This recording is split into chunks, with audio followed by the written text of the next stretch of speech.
what I. Oh, jeez.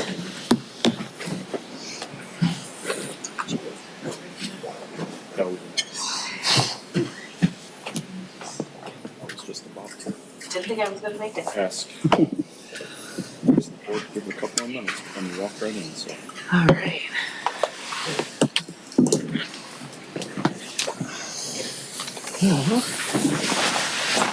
Let's see.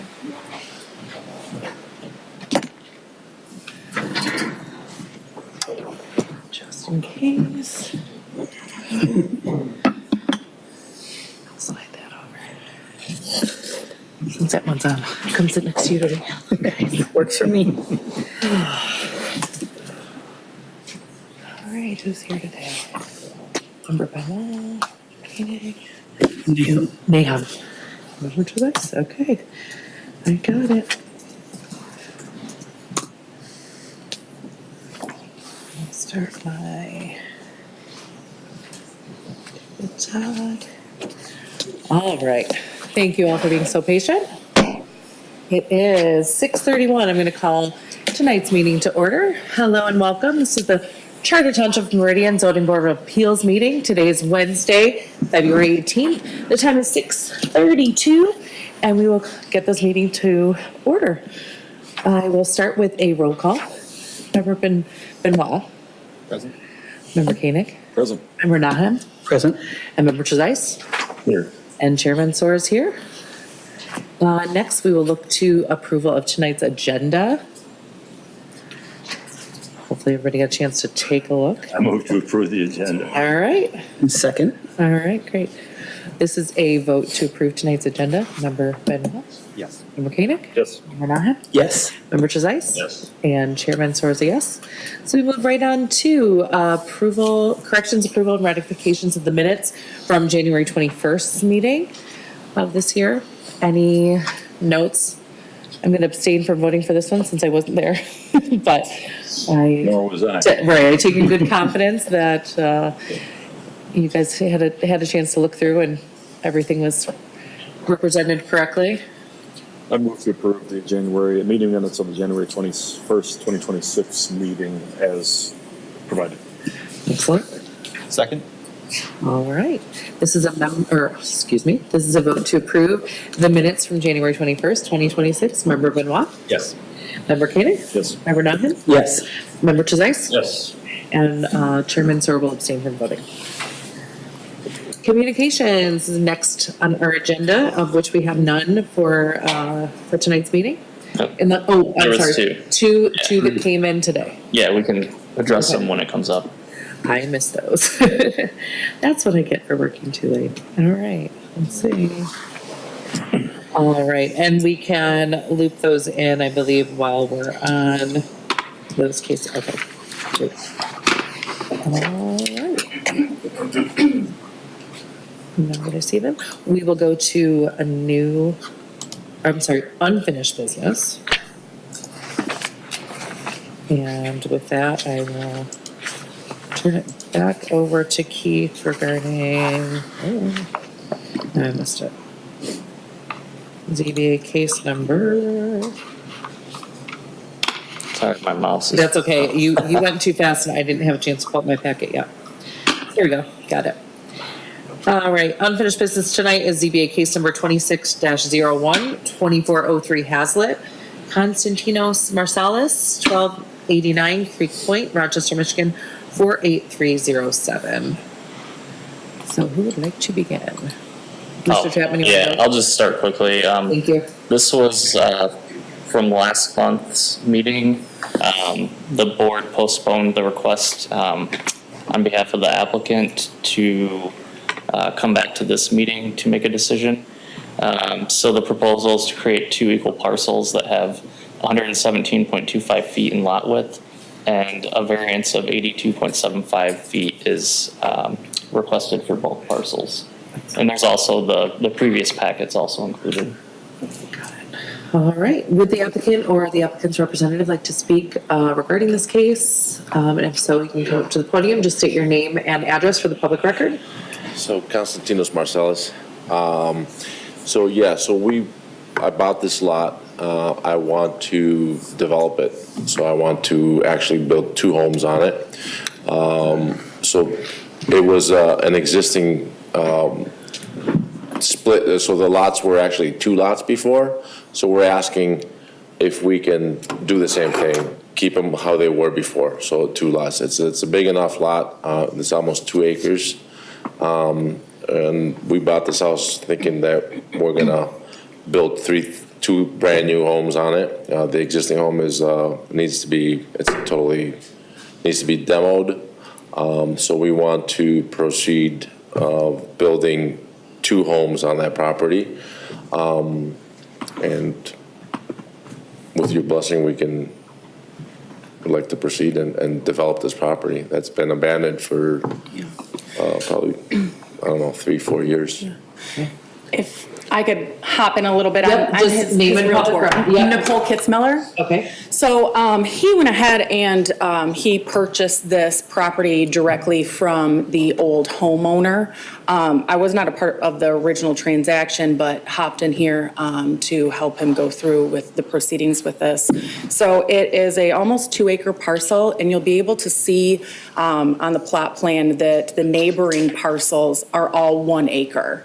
So previously, this one single parcel was 2 parcels, and the owner, I believe back in the 70s, was when he joined the parcels together. And actually, there is no record, which, sometimes you run into that when you've got something back in the 70s. So I even had my title company look into it, and we weren't able to find anything. So it actually being established as one is not on record. So essentially, and also with the 2 parcels, there's even a cutout for 2 driveways right there. And originally, he purchased the home and with the intent to be able to renovate it. It has been vacant for over 5 years and was in extreme disarray. But there were portions of the home that was unavailable to walk through.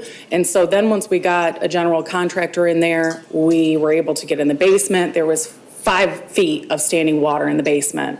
And then after reviewing, going through everything based on, bringing it to code and all the things that we would need to do for the township, the general contractor said, you're not going to be able to salvage this. You are way better off that you're going to have to actually demolition this property. And then also come to find out a lot of the trees out there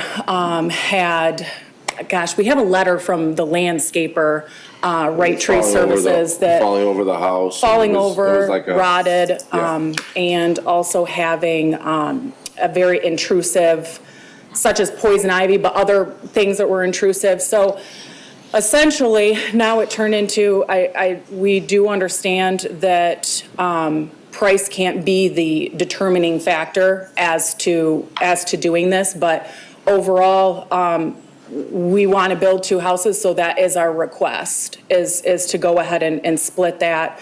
And we would have been able to just request a land division, but, a little bit short there. But again, with the neighboring properties, we'd fit right in. And, I wish we would have almost had pictures of the Yeah. current property. But so now, with land cost and that home and having to rebuild that property,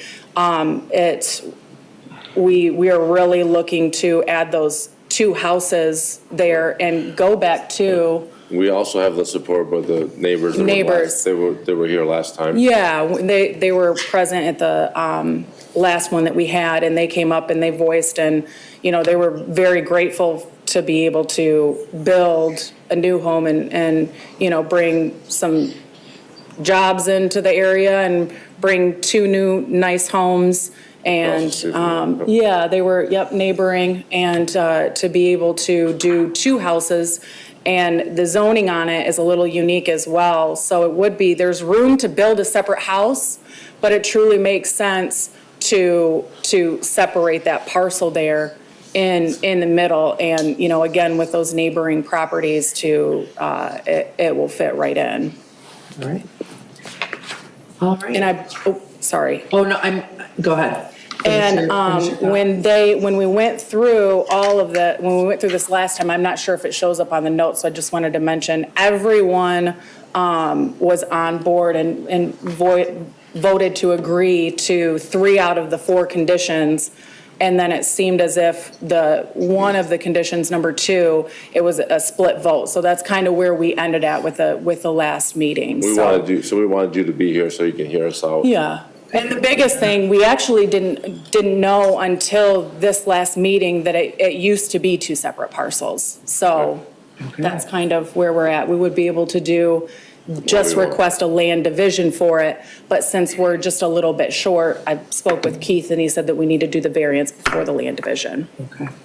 All right. Well, I thank you for that update. That's helpful because the minutes don't always fill in the blanks. So I appreciate your time and coming back here and wanting the full board. And, Absolutely. We appreciate it. We will absolutely do our best to make a great decision. I have no doubt. So is there anybody else that would like to speak on this case this evening? And if not, then I'll ask you just to stay put where you are. You can stay right here, Mr. Marcellus. We'll go to our board time and then we'll start talking since there's nobody else that wants to speak on your case. So I will close the public comment and go into board time. So gentlemen, if anybody wants to update me, what I did see from the minutes was that practical difficulty seemed to be our challenge, which happens quite a bit. So anybody have thoughts or what, clue me in on what was discussed? I have some my own ideas, but. Yeah, so essentially we were able to reach a consensus on criteria for 1, 3, 4, and 5. Yeah. And then we were kind of hung up for a while on number 2. And it just seemed like we were at a stalemate, Just talking in circles. Spinning wheels. By that point in time,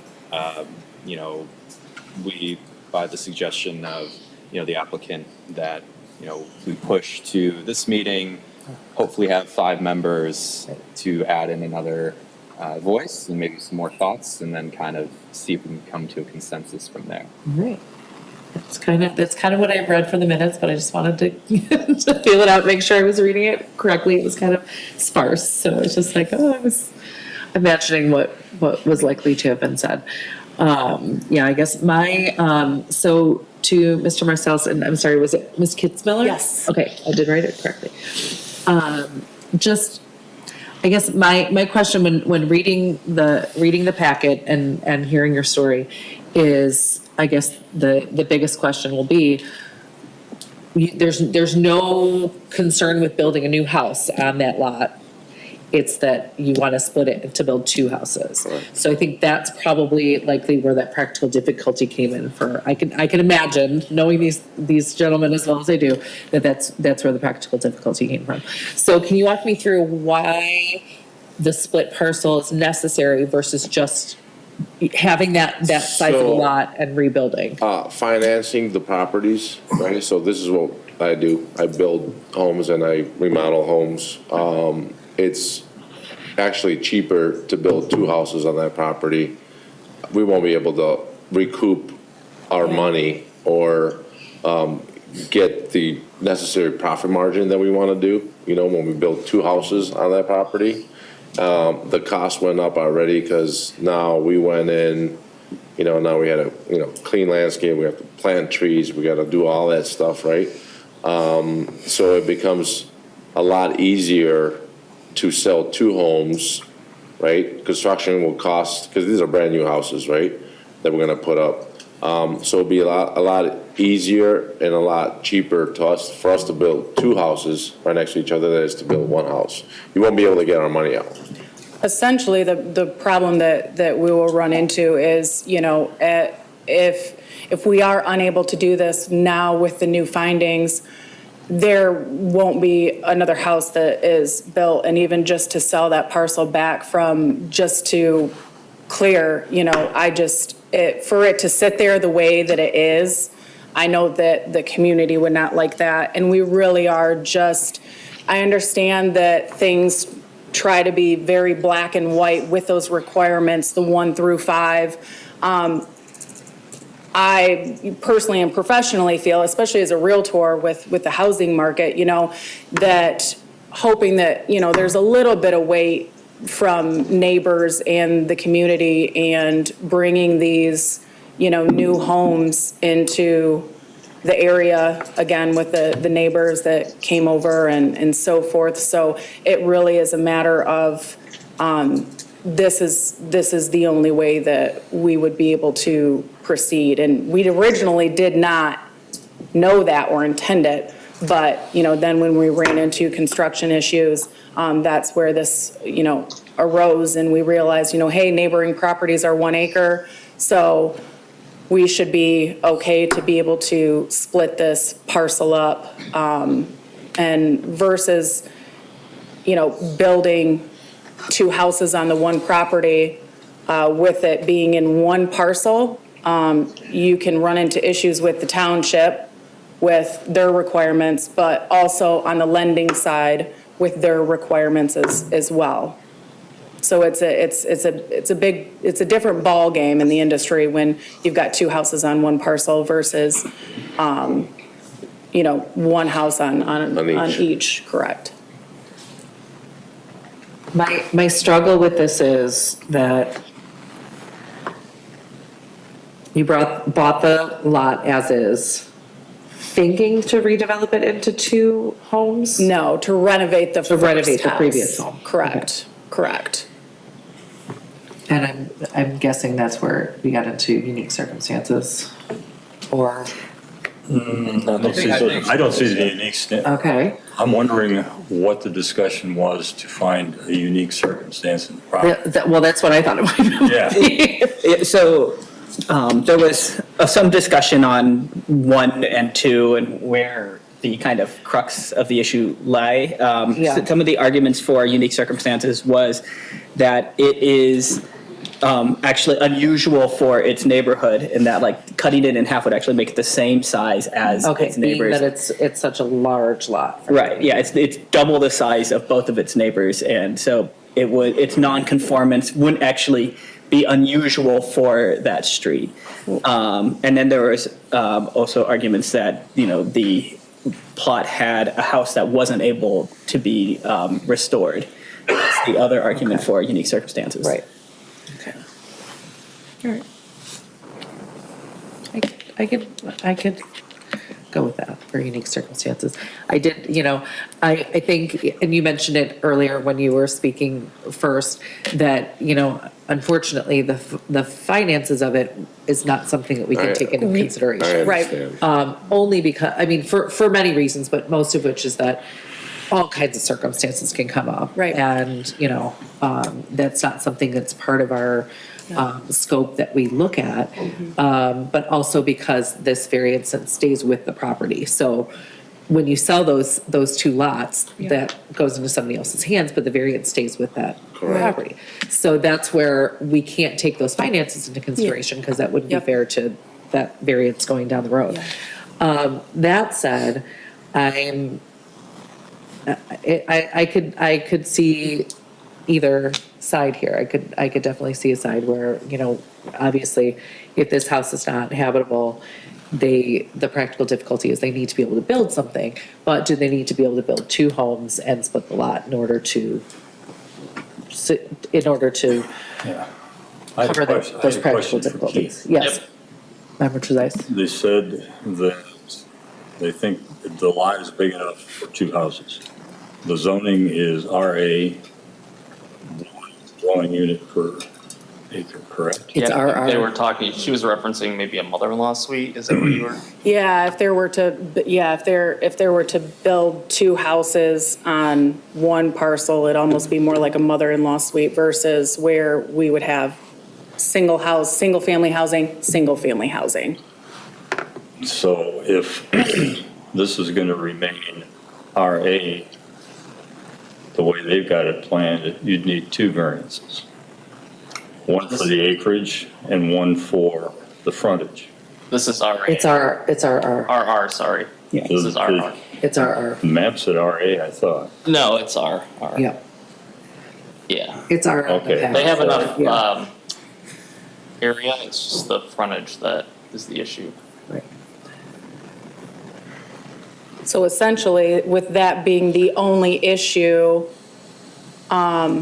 with it, the request is really just that portion of it right there, because everything else fits where it So- should qualify. At least I hope I'm wording that right.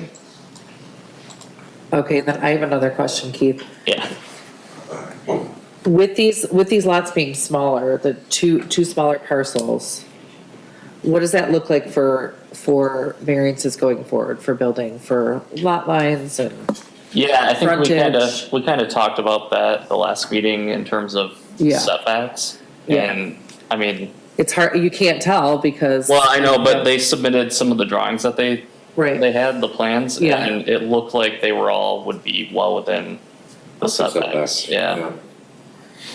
Yeah. Because that would be my other concern. Yeah, that was brought up. Are we coming back around to having more variances and then it's like, Right. rolling the. If this, and really, if this was in a different location where the neighboring properties weren't the same, I would see that would be like, out the window. Or if it were, a smaller lot, that it would be out the window. But I think this fits in a perfect niche where we're close enough with all of the things that to be able to split that in half would not, I believe in one of the 5 questions, it talks about not having a negative impact also. Yeah. So there's no negativity Yeah. regarding our request. And I promise you, this will look Yeah, outstanding when it's Yeah. done.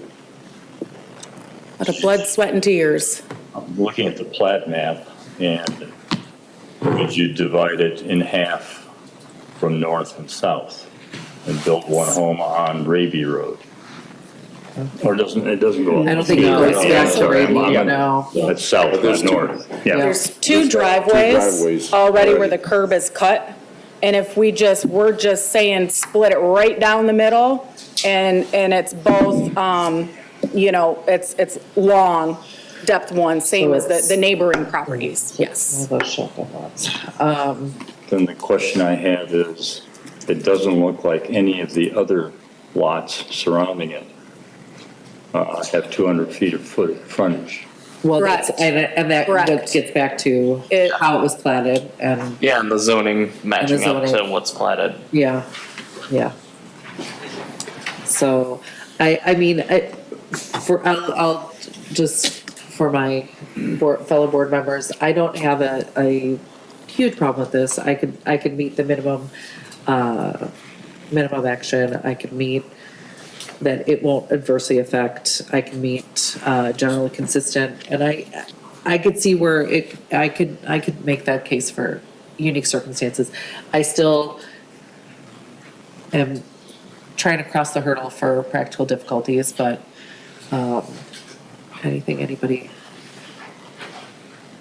any thoughts you had from last month, one way or another?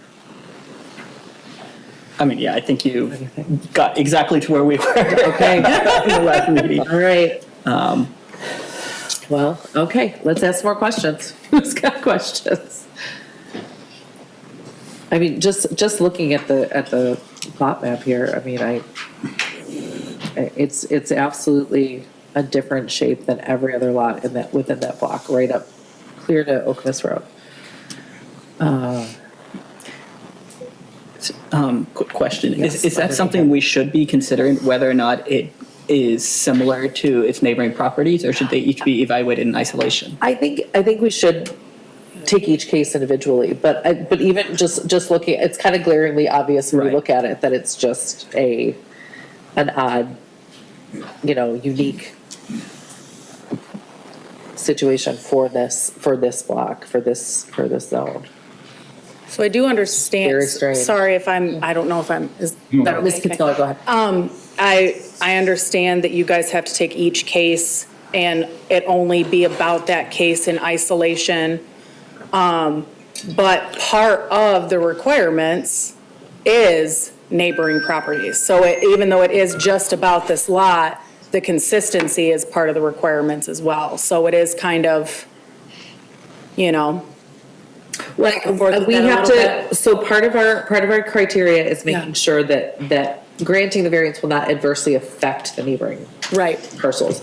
So it's not necessarily, it doesn't match the parcels, but will Right. it adversely affect? So are we gonna have a negative effect? Right. Is granting this variance going to Right. create a snowball effect to the neighborhood? Is it going to, is it Yeah.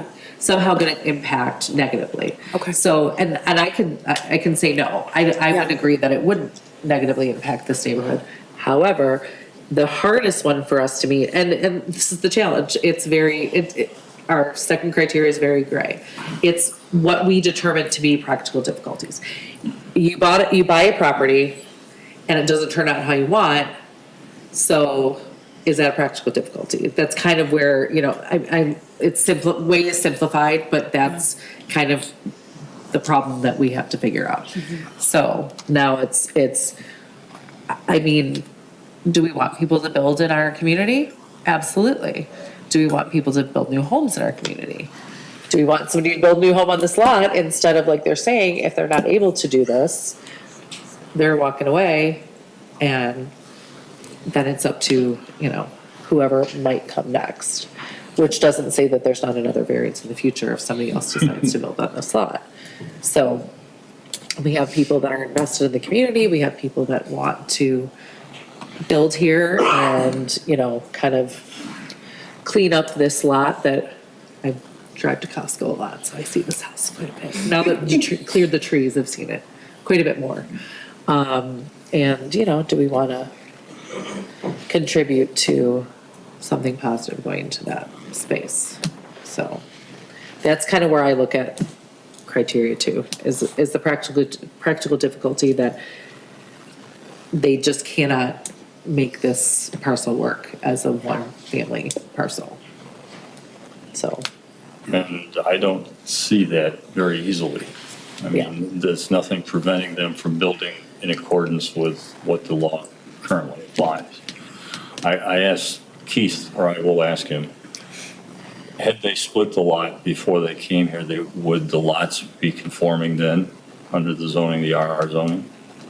No, that's what they're requesting, I yeah. know, but the other lots are also non-conforming in that basis. Correct, Okay, all right. yeah.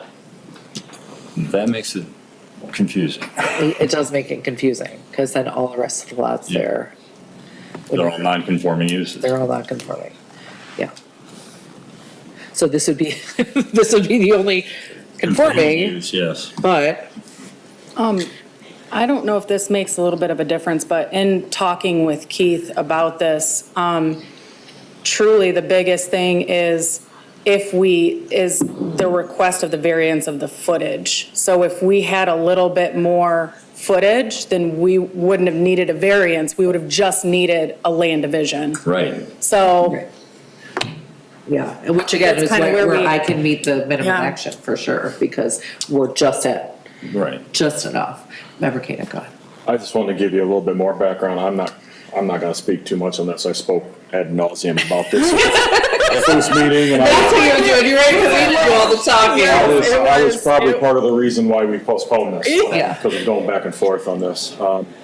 I did also ask the question, and for Member Tresice as well, just so you know, I did also ask the question that this city or this board in particular, we have had other instances in the past, situations like this, where we have bigger parcels that property owner comes in and says, I want to split it because I want to develop 2 units or whatever instead of the one. Right. And they have been approved. Yeah, But again, I know we can't look at things and can't look at a precedent process. The approval of that might have been under a totally different set of standards, because I know these standards were changed. When were they changed and updated? Keith, do you remember? 23? Which standards are we? The current variant, 5 that we had, the we had- criteria. Oh, yeah, that was a few years ago. Yeah, 23 Yeah. or something, 23, so yeah. that might have even been changed under a different set of standards. The old Yeah. ones that were 8 or 9, they were Yeah. crazy. But Yeah. thank you, Director Schmidt, for updating those. Right? We do thank you for that. Brought us into But the where future. I was having the difficulty, and like you said, I'm still having the difficulty, I completely understand your intent and what you want to do and what you're trying to do and why you're asking for this request. The issue that I still have is that the practical difficulty seems to be more financial than anything else. Yeah. Right. And if the lot is split, I see that as this is self-created. per se. Right. Because the lot could be used now if you had the right owner, not saying you're not the right owner, if you have the right owner who wanted to spend the money either to rehab the house or keep the house as is and just rehabilitate it. Right. Obviously, it's proven to be difficult, because he made that clear, it's being difficult. But as you said, Member Tresice, I agree with you. There's technically, other than financial, nothing stopping this property owner from using this property for what it's intended to be, which is a single-family home.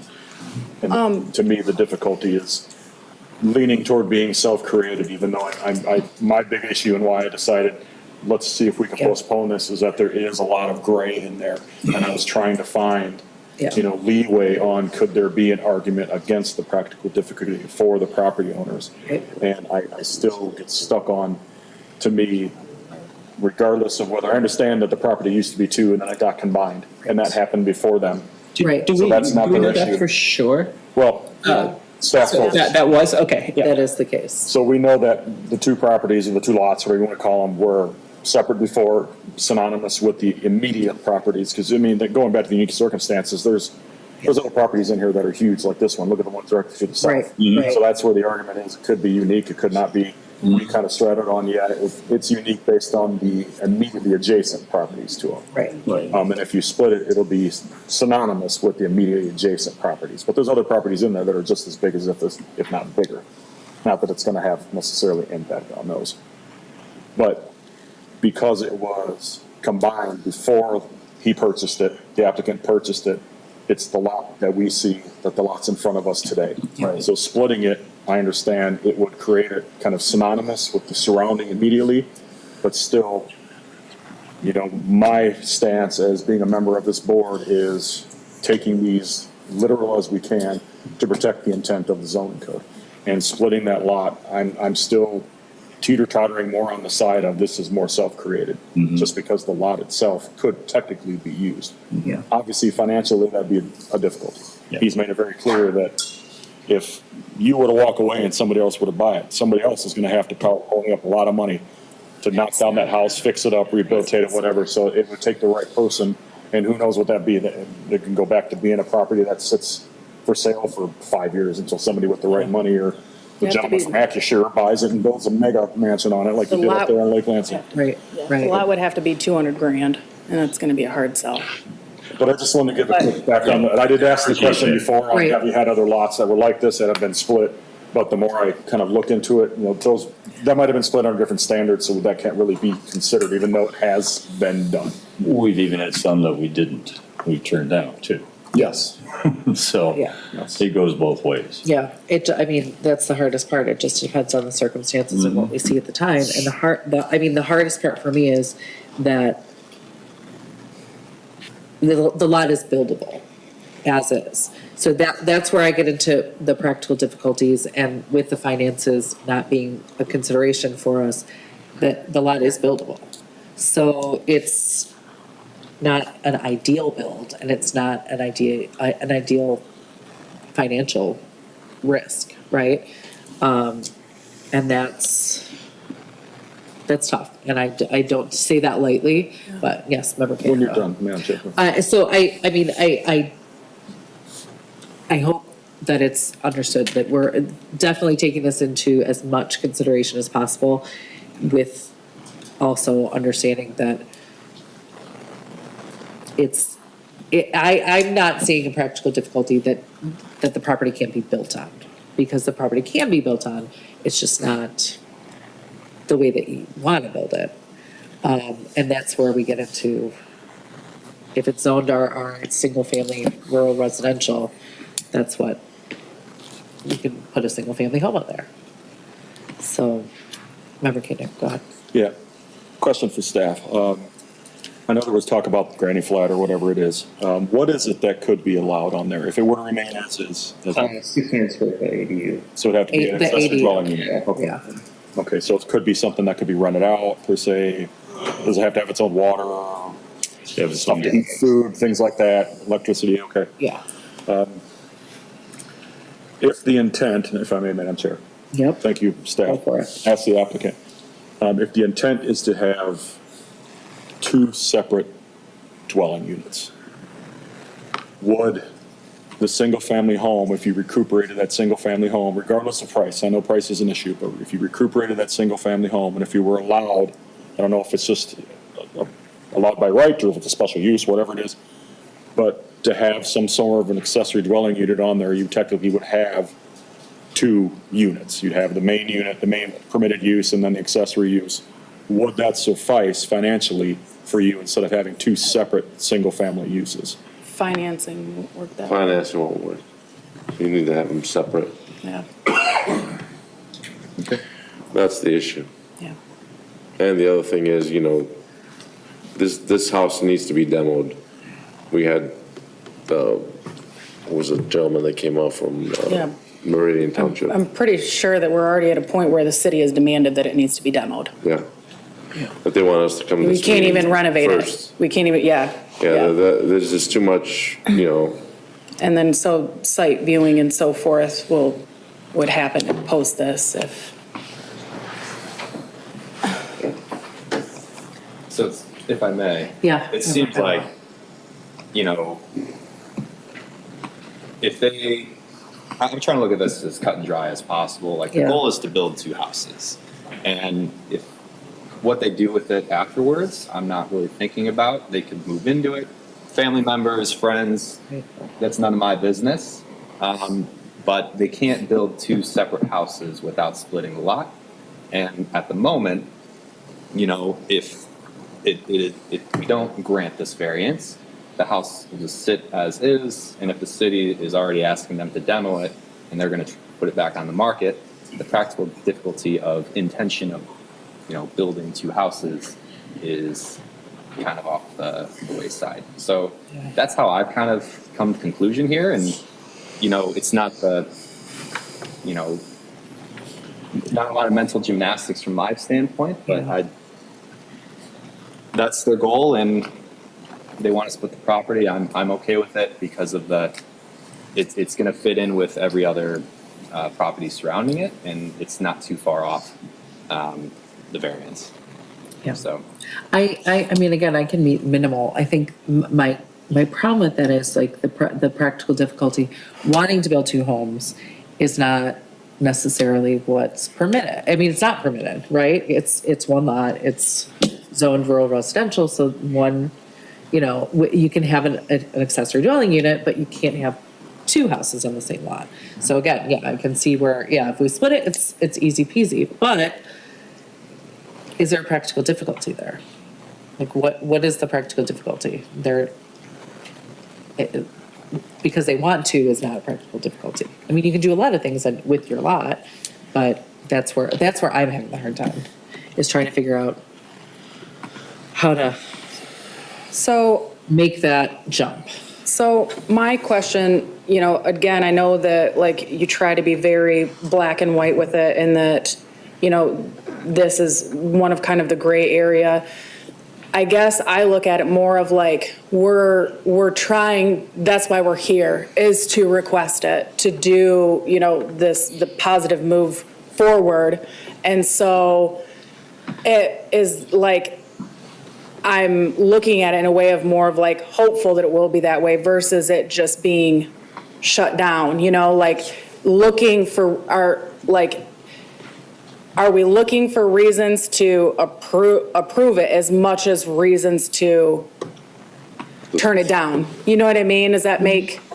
Yeah, no, know? I absolutely see what you're saying. And I think for me, the reason to approve it would be like Member Benoit said, it's really just like, they just want to build 2 houses. Like if we split it, they can build 2 houses, there's no problem. And I think that's it's pretty like that's the hopeful answer. But the reality is, like, when you have a lot and you can build a house on it, does that constitute? I mean, we could we could go through a million different variations that we have as a board gone through. Like, do you have to have a garage? Do you have to have that? And we go through this and wrestle with that. So that is kind of where I'm stuck. Member Koenig, go ahead. I was just going to say that in my professional experience, typically wanting to build 2 homes, split a lot to build 2 homes, is typically not a reason for requesting variance. Right. that's where I get hung up on it. Because without the variance to split the lot, they can't build the two homes. However, when you look at the overall criteria, it says, is there something on that property that's causing them practical difficulty to where they can't use that property for what it's intended to be? So it's not common to split parcels to build multiple. I work with Eastbrook Homes in new developments, building a bunch of houses. So I know when they went through processes, with things like that, I mean, typically I would, at least 15 years in real estate, like I have witnessed that is the purpose why they're splitting things up. Or if it's a parent splitting it up to have the grandkids have acreage so they all can build their own house, it's kind of something like that is what I've ran into at least. Lot splits are common. Yeah. But even like state law has language pertaining to the size and how many lots how many you can split, like Right. 10 or something like that. But the property itself is usually a specific size to where there wouldn't be any issues that they could all conform with the original zoning. Right. Yeah. So this is kind of unique because Right. you want to split the lot, it's big enough, the size of the properties would be big enough, they would meet the minimum criteria for the acreage, it's just the frontage. It's just the width of the lots. Yeah. Which is like, like you said, if Right. there's 50 more feet to this, we Right. probably wouldn't be having this discussion. We wouldn't You have to have be this here tonight. conversation. But And do we get hung up on 50 feet and a minimal, it's tough. This is tough because like you said, 50 more feet, we wouldn't be having this discussion. So is it worth denying the variance on what could potentially be an easy split if there was 25 extra feet on each side? now you know why this is back on tonight's agenda. Gosh, you guys, come on, couldn't solve this without me, huh? Well, I mean, I will say, I can start going through criteria. I think we're all still pretty hung up on number 2, unless Peter might have made his mind up. No, I haven't been convinced that it's practical and difficult. Yeah. Yeah, I'm, number two is where I'm gonna struggle.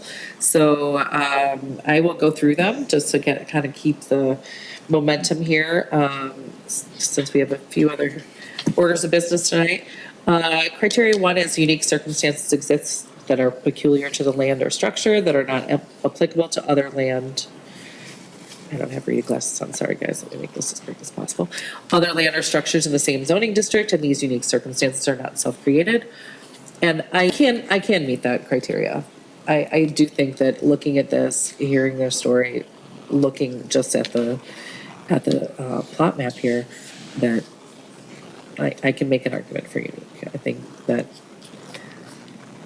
we could probably argue the other way too, but I'm gonna argue, yes, I can meet that criteria. Well, I'll argue the other way. then. Okay, do it, Peter. Had this lot not been combined, it We would wouldn't be probably- here. Yes, Yeah, yeah, that was done by an owner. right. They take the lot with the same stuff that the owner already did. Right. So I don't see, I mean, But it's not self-created. They didn't create this problem. it depends on what you mean by self-created. It was created by the landowner. But they are not the people that But created they it. bought it under the circumstances. They did buy it under those circumstances, but that's I'm not where- saying it's a that's good where it argument. gets into, I said, yeah. that's where I can go into number 2 with challenges, but, anyone else that can't make criteria number 1? Okay, I'm gonna skip to criteria number 3. Criteria number 3 says granting the variance is the minimum action necessary which would carry out the spirit of the zoning ordinance, secure public safety, and provide substantial justice.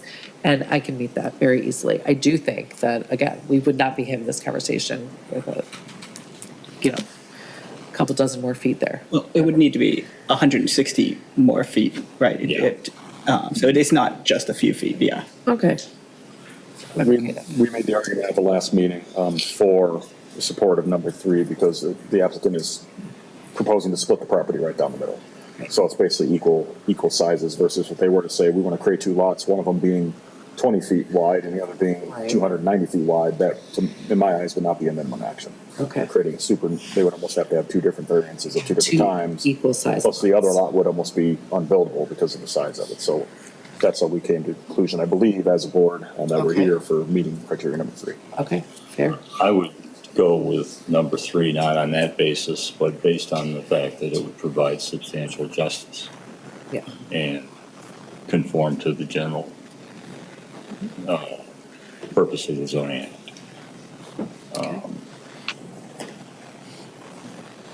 All right. And criteria number 4 is granting the variance will not adversely affect adjacent land or the essential character of the vicinity of the property.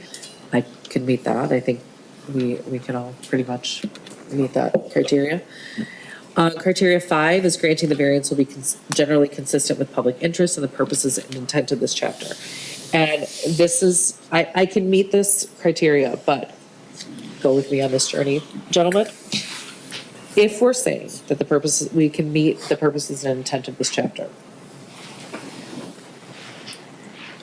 could we then also argue that in not being the responsible parties for splitting the property, that restoring it to what it was before the previous owner had joined the two parcels could also be consistent with the intent of this zone? Well, no, we can't because it's not, they're all non-conforming. I was trying, guys. Yep. I'm trying.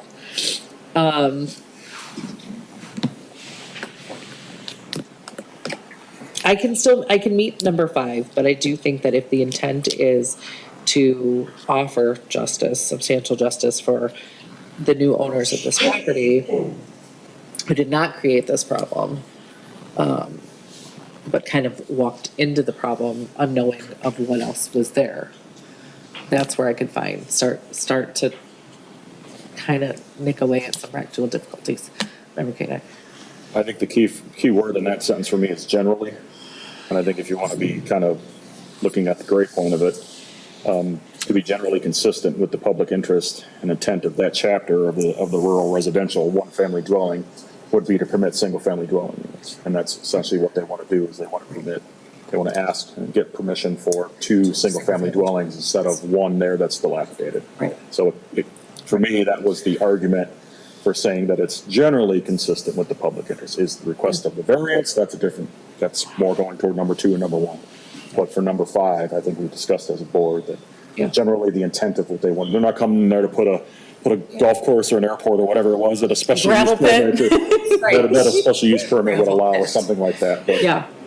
so they were, in that sense, with the actual use, I know this is not a use variance, but they're trying to remain in consistency with the public Consistency. interest and what members and especially the neighbors will want to see there. Right. I can say that. I would say I purchase ice. it probably is consistent with the public interest and the purposes of the chapter, only with the respect that the other lots surrounding it are also non-conforming. Right. In and of itself, I would not agree with that. Yeah. That's a good point.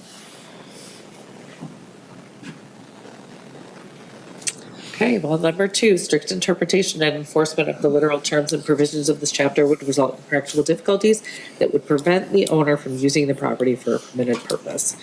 That's that verbiage at the end, that kind of line at the end of that criteria is where I think, speaking for the board, is going to be the struggle, that it would prevent the owner from using the property for a permitted purpose. If it's permitted for single family, you can build single family, that's where we get kind of hung up.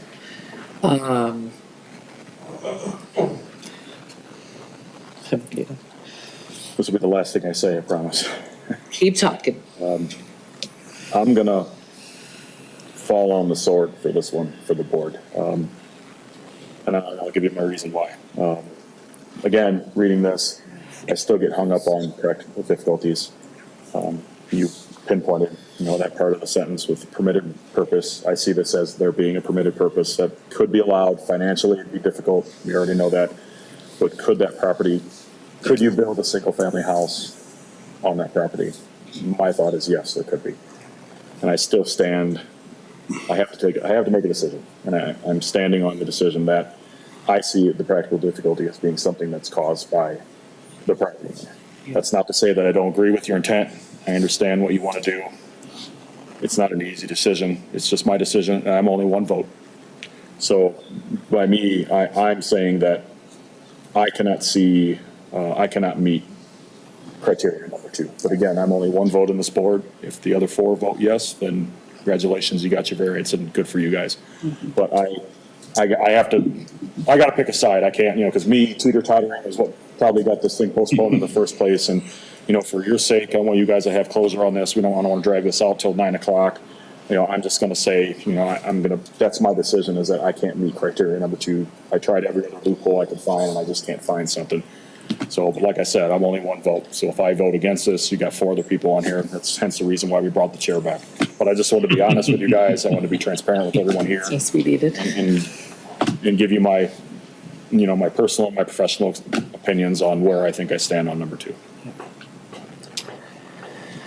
Yeah, I was hoping that you would convince me otherwise, but I was do. trying. I I know, was I know, trying. and I appreciate that. I've been trying to figure out a way to get around that practical difficulty of being able, because lots buildable. If there was another issue that made the lot as it is unbuildable for that reason, for any reason, I could meet that practical difficulty. But the practical difficulty isn't there strong enough to make that case for me. But I'm definitely willing to listen, but I don't know that anybody else has it's never been one. May I have one more question? I'm just curious, what has the city said to you about, like, why they want you to tear down the house? Because it's in such disarray. What does disarray mean? Is it looks, or is it No, I mean, foundational standpoint? it's imploding. The basement is, we would have to dig the entire basement out. Like, that house could implode on itself tomorrow. Like, it's something that, this getting granted and being able to have this work and get this done immediately, like, this, it's, If you see it, you see Yeah. what I'm talking about. yeah. How long has the house been uninhabited from your Well, understanding? we've been trying to work with the city since we bought the property in August. So it's just like, we're trying to submit stuff, right? What's the gentleman we're submitting it to in the city? It's with the city, the but city. the variance is where, like, this was later on because we didn't know everything that was going on first, and now there's even I don't know if I want to bring up No. the 4. So there was, were you talking about the trees? Mm-hmm. Yeah, so the trees were kind of falling, we brought a company in there, right, to clear out, to make it safe, so we can see what the hell's going on with the house and the structure. And we found need to out that bring- the structure is like, really, it's collapsing, so, There was probably 5, I have seen thousands of houses, and this house is probably one of the top 2, especially considering how big the house is. If you have a house that's 850 square foot and it's in that condition, it's one thing. When you have this house is 4 stories high. And so it's also on that side where it's located, it's close to that neighbor's house, is close to it falling on stuff on the neighbor's house. And we have already, for it sitting there and where it's been, we already have fines that are, it's been a whole process. And now it's just to a point where, I feel terrible if for the community, if it's just gonna have to, yeah. Has there been any inspections on, like, the pipes or the natural gas lines or anything? Yeah, along that's those why lines? we've gotten to the point where they're saying that it needs to be demoed. So I guess, Every single thing in there, I'm very curious as to how the previous owner Yeah, was actually allowed. was allowed to build this house, because it's very, very unique. There's like utilize full trees and building certain things. Well, like we know none of- people do all kinds of Yeah, stuff. well, Your house I love is without character in a letting us house. know. I love We character in a spent- house, but we- there's, we spent it's all. $7,000 just to clear the house so we can see what's going on. So I- It was just like a hoarder house. I have a question though. Yeah. So you bought the house in August. Yeah. It was, from what I'm hearing, it's almost as if you bought the house sight unseen. So you knew going into it, the house was not. We couldn't get into the house. Right. Because you couldn't walk into the house. Yeah. You ever seen those, There's- the show, you couldn't walk into it? So no inspection, just, You could, bought the yeah, so house. I figured, okay, so this house, I'm just gonna do my thing, right? Like come in there with our crew and, clean it out, get into the shell. Studs. That- And then that'd be get one new thing. electrical, plumbing and everything, and then start going, blah. And then after we cleared everything, Getting the we used, professional advice. Yeah, Granger, then- and they're like, you got collapsing Yeah. walls, busted pipes underneath, drainage is not working. Yeah. remember Benoit. My thought is like, if this house sits, at what point does it become unbuildable for any future tenant due to the ground it's I sitting mean, on? it sounds like they're there, but I, it's, I mean, buying properties is risky, and I mean, you're in real estate, you know that. So you buy a property, and you get what you get, and it doesn't mean that you deserve it. Obviously, nobody deserves to walk into an investment like that and get the surprise of a lifetime, right? The unfortunate thing about that, though, is that it still kind of, to me, shows that ultimately, even with the amount you've got to put into it, you can still build a home. It's just not going to be Right. come out on the other side the way that you want it to come out. And I absolutely have heart for that and feel for that. I have a lot of friends that are in home building, and it's tough. It's not an easy business, and especially right now, it's not an easy business. Getting loans is not an easy business. And the hardest part about that is it's a gamble, right? Because every time you go into something, you're kind of rolling the dice. Is it going to be something I can do? Is it going to be something that we're going to be able to sell at the other end? And I can see your plan for what you have, and even just looking at the packet is beautiful, and it makes sense, and I think it fits in with the neighborhood with some of the other new homes that are over there in Hazlet right now, and it fits. The problem for us is that splitting the parcel something that we can agree to as a board by the rules that we have to agree to. Because we can all like it, but if we can't agree to the rules, that's where The thing is, difficulty comes in. we're looking at the neighborhood properties, right?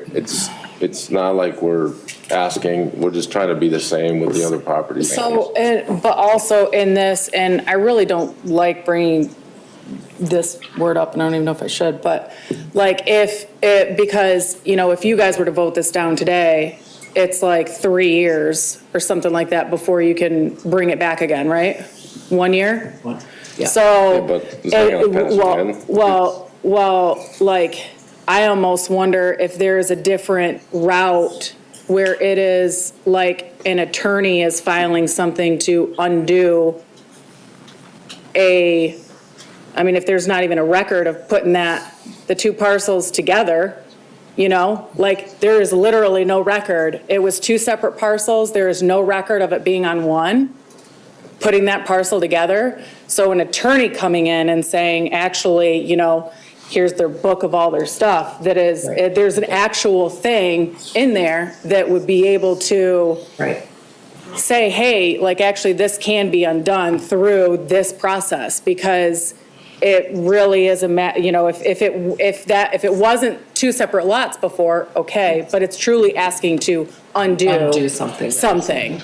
Yeah. And with there being no Well, what she's record of saying- anything, putting it onto It doesn't one. have to I be mean, on- that would be more of a staff question. Is that even something that would be feasible for them to take on? I got a question. Do you have a deed that shows the entire lot as a single lot? There is a There's a deed. There's closing documents that documents. reflect one parcel number, but there's not a paper trail In the that, city. in the township the that township. traces it Well, it wouldn't be the via township, Mid-Michigan Title. I checked with them, and in recording of deeds, which it's not common, but it's not uncommon when it's in the 70s, that era, when they were splitting things like that. So the fact that these were all split, and so there's, the plot map shows the two, but there is no recording and evidence of when that was recorded that shows when the two parcels were actually conjoined. It's just all of a sudden, there's two parcels, two parcel numbers, two separate parcels, and then we purchase the property, and there's one parcel number for the whole thing. So, Yeah, I mean, There's nothing in the registrar of deeds down in the nope, county? right. nope. What's that Or show, nothing two that the parcels? title shows? Yep, the previous thing that shows is the two separate parcels, and there is not a recorded deed where it conjoins the two parcels into one. So would that be like what would it be called? To amend a deed? You'd have to file a new deed to join them. There'd be a deed to put in someplace that puts them in. Yeah, so from what we looked, and we Yeah. talked about this last time as well, it looks like it was probably done around the time the house was built, which was 1980, I believe. Okay. So it's hard to say what our records, What There's was sparse, done or yeah. how it yeah, was handled? yeah. But. But is that an the- avenue they could pursue? I mean, is it gonna be something that? I mean, we have to make a decision here, one way or the other. Right, I'm If they just. want to take further litigation, that's totally Yeah. up to them. Okay. Yeah. I mean, I don't think that's a bad idea. I mean, I guess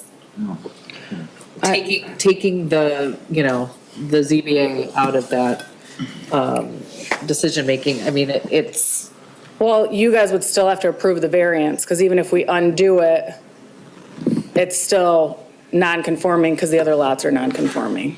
Well, So I think that's what Keith means by, if it's undone because it never was done legally, Well, then, just for clarification, Yeah. Right. the meets and bounds that we have on record shows both parcels. okay, So somewhere along the line, it was combined. We by just- whom? Exactly, that's the question, question is, we don't know. yeah. If it was done by the township, they'd have some record, They should, but they didn't. and the county doesn't, as far as we can tell. correct. That's weird. It's definitely an unusual circumstance, unique circumstance, Okay. and I can meet that. The criteria, I just cannot meet the practical difficulty criteria. Well, nobody has any other questions, anybody got a motion? We should, I don't know what we can do until we go through all of the criteria separately, and we don't know. Where everybody's landing? Yeah, I'm leaning against number 2. Yeah, my understanding was we could meet criteria for 1, 3, 4, and 5. That criteria is Okay. 1, 3, 4, and 5 that we were all able to meet. Okay. And criteria 2 is where I'm unable to meet criteria 2. I think Member Koenig's unable to meet criteria 2. Remember, Yeah, I think Member Benoit can meet criteria 2. So I think we have So it's a no. an understanding. well, the motion, I'll make a motion. Okay. I'll make a motion to deny zoning variance request 2601 for the lot at 2403 Hazlet Road. Okay. I'll second the motion. Okay. So there's a motion to deny the variance by Member Trezise, seconded by Member Nahum. Any thoughts or further questions about the motion? Okay. All right, then this is a motion to, a vote rather, On the motion to deny, Member Benoit, No. Member Koenig, Yes. Member Nahem, Yes. Member Trezise? Yes. And the chair votes yes. So unfortunately, your variance has been denied. Thank you for your Thank you. time.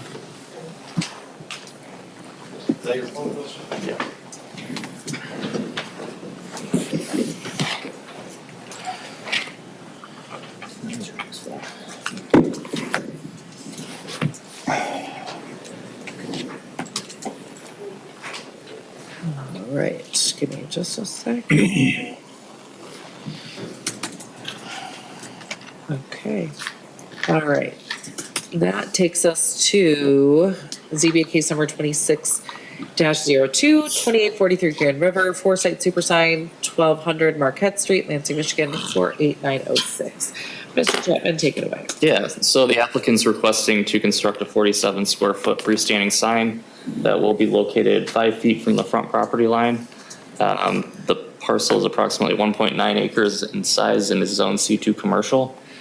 On site's an existing 21,562 square foot shopping center that was built in 1988.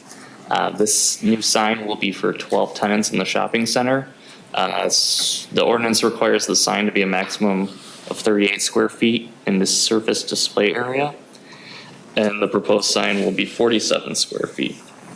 Also, the ordinance requires freestanding signs to be 10 feet from the front and side property lines, and the applicant is requesting to install the freestanding sign approximately, oh, that's a typo, but it's 5 feet from the street right away. So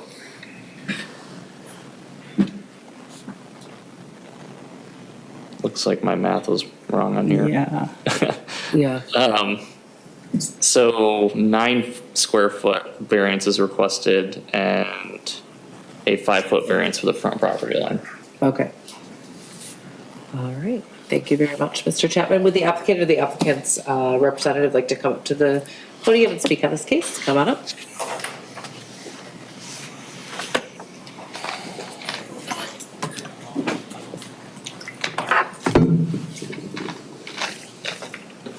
Hi, good evening. Hello. How are you? I'm good, thank you. Thanks for being patient. Your name and address for the public record, please. Ron Holsworth. Address is for Foresight Super Sign is 1200 Marquette Street, Lansing, 48906. Great. Thank you so much. Go ahead, Mr. Goldsworth. Yes, my client is requesting to replace this freestanding plaza sign. The plaza is a well-kept unit. The freestanding sign, however, is definitely due for replacement. The ordinance has a very small allowance for square footage for plaza signs regardless of the number of tenants. This plaza has a fairly large number of tenants compared to neighboring plazas. Also, much smaller size compared to neighboring signs, which I'm aware are legal non-conforming, like the Majestic Plaza is a right down past IHOP, also in viewing distance of this.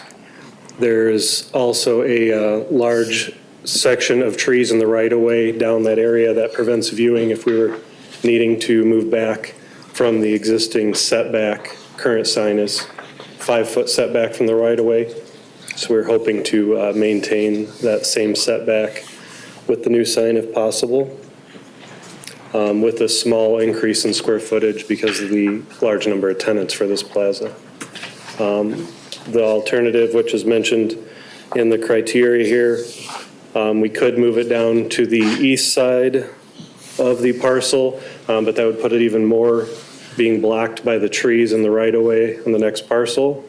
And we're trying to maintain a distance away from the requested township sign that would like to be put at the other end of the property.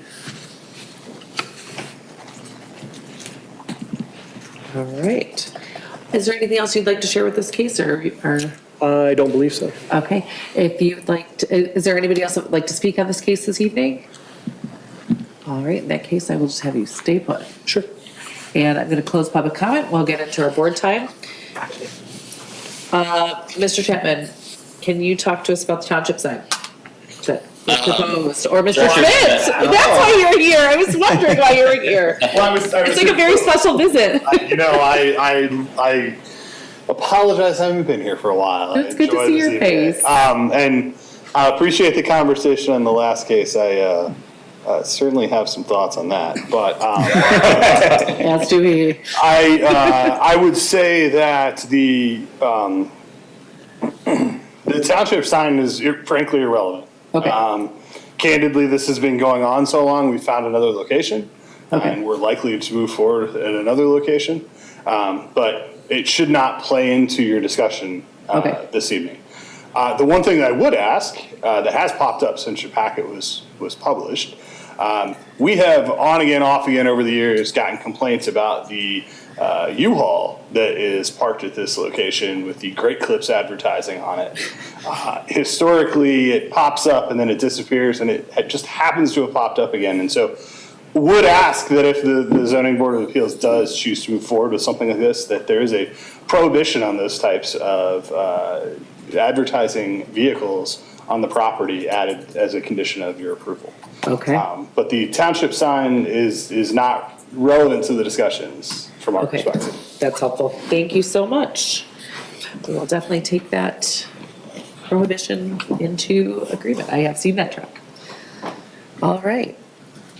That's it? Yes, Member Nahum. Question for Mr. Chapman. So the setbacks and things like that, are those due to safety, or this is entirely aesthetics? Like, because I'm granting, this is quite a large variance in terms of nearness to the line. Is that something that we should be considering here? Yeah, I mean, it's for site, I would say mostly, but we also have site triangle requirements as well, which this is not in the site triangle. But I mean, also, yeah, I'll leave it at that. Great. Member Trezise? The current sign is also 5 feet. Correct. So are you planning on replacing at the same spot approximately? With the same setback as the Hopes. No, I mean, the same spot where the sign currently is. Yep, same footprint as well. Okay. It would actually be smaller because this is slightly taller, but Yeah, it looks taller and narrower. yep. Okay. All right. Member Koenig? $1,000 question. I hope there's no environmentalists in here, but if you were to remove those trees, would you still require the variance? Ooh, wow, good question. I would hope to not remove the trees. I mean, they're beautiful. That's a very but, diplomatic and wonderful answer. Yeah, so that's why I said I hope there's no environmentalists in here. 'Cause Being a sign guy, I they're still shrieking vote right for now, trees always. Right. I would think they would still request a variance for the square footage because of the number of tenants in this plaza. but- Right. Yeah. Right. Yep. But for the specific location that is if the trees weren't there in that specific location, would it be able to be moved back and farther and potentially out of that set? Or could the setback be minimized? I think it could be meeting the 10-foot at that point. It would just need to be closer to the parking lot. And I don't know what, Member Trezise may know, being on the actual trustee, what the township's stance are for trees and green space and things like that. Over certain signs, you have to have permits to cut them down. But generally, the township doesn't favor clear cutting. Clear cutting trees, yeah. Okay. And I think a number of signs along that strip of road are also within the 10-foot setback. I don't think this sign is unique. I drove by there the other day and it looks pretty cluttered all the way down. So aesthetically, it may not be what we'd want, but moving one sign and cutting out the trees isn't going to improve the aesthetics particularly.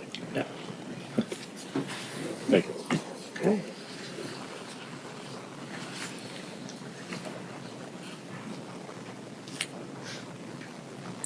Well, I do kind of have a question to pose the board, just generally speaking, because we do these sites. Not that frequently anymore, but enough that it's like, okay, is it worth having that conversation that the sign ordinance may need to be adjusted for multi-tenant? You're as our planning. Yes, I mean, commission I think that would seem to be representative. very appropriate, and that's Okay. something that I could definitely bring to the planning commission. Because I can recall a couple of the ones that are in the packet have been before us previously. I think at least one or two of them. Yes, Mr. Schmidt?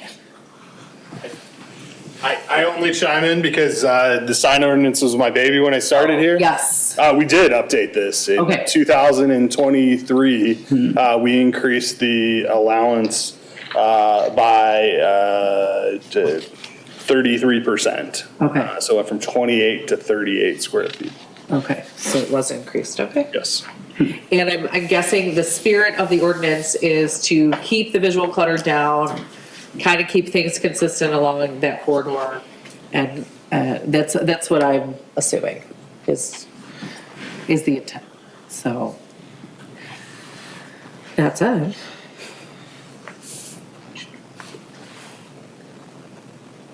I have a question. Never for- been walked, go ahead. Oh, No, Mr. go- Schmidt? go for it. If you could help me, is there a relationship between how big the size can be and how many tenants are in each plaza? And he wrote it, and he doesn't know the answer. No, it's just. It's just Yeah, it's one clear set color. size, not regardless of tenants. Yeah. Yeah, correct. Yeah, which was kind of my question, like, does it need to be tweaked for tenancy? Because I know that's been an argument previously, for previous applicants, but yes, Member Kennedy. I would think as well, it would depend on the sign and the location of it as well, because this being a busy corridor, you got people flying down there doing 45, 50 miles an hour.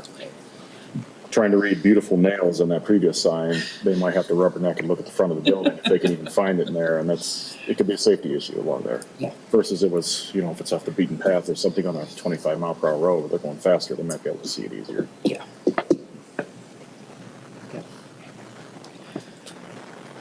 I mean, I have from a practical standpoint of the sign, content not included, is the sign being 2 feet off the ground, is that not also a site issue? For, like, as far as being so close to the ground versus the existing sign being up off the ground? The 2 foot would usually be about the minimum we would do for a skirting on a lower sign. Okay. So it's not abnormal to have something that close to the ground? Oh, correct, yes. Okay. And also has an area then that's replaceable if it gets damaged by landscapers where it's not actual sign content. If the grass grows too long, you can't see the bottom shot. Right, or the snow Yes, that's true gets too. plowed too Yes. high. Right. And then you can't see tenant number 12, and then are we proving something that's not also helpful then at that point? Or you're rubbernecking because you can't see the one on the very bottom of the sign? It's hard to read 12 different signs on a single On a single, pedestal anyway. So Right. it's right, whether it's spread out like it is in the top with 3 or 4 different styles or listed the way it is. yeah, it kind of feels like 6 of one, half dozen of the other when I look at the sign. Is it more aesthetically pleasing? Perhaps. Is it gonna be easier for drivers to see it? So the existing sign that's there is coming down and you're replacing this with this, or hoping to replace with this new sign. Is that correct? That is Mr. correct. Holdsworth, okay. So our variance is to approve the size and location. I mean, looking at this, I don't have a huge amount of problem with it, but, do we find unique circumstances? That's, the unique circumstances are kind of where I'm gonna, Are we officially going through the criteria? well, let's talk, yeah, let's go through it. I can read it, we can jump off since it's already 7:50. It's a good plan. All right, criteria number 1 says big text, sorry. There we go. Unique circumstances exist that are peculiar to the land or structure that are not applicable to other land or structures in the same zoning district, and these unique circumstances are not self-created. Okay. An easy, unique circumstance for me would be that this is a big commercial lot. And if you look at the area of this, that's in the packet, other than the building itself, about 90% of the rest of that lot is concrete. And it's parking.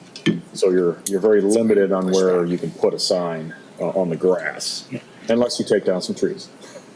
Right. But you're very limited on where you can put a sign there, and it's gonna be close. Yep. To the right of way regardless.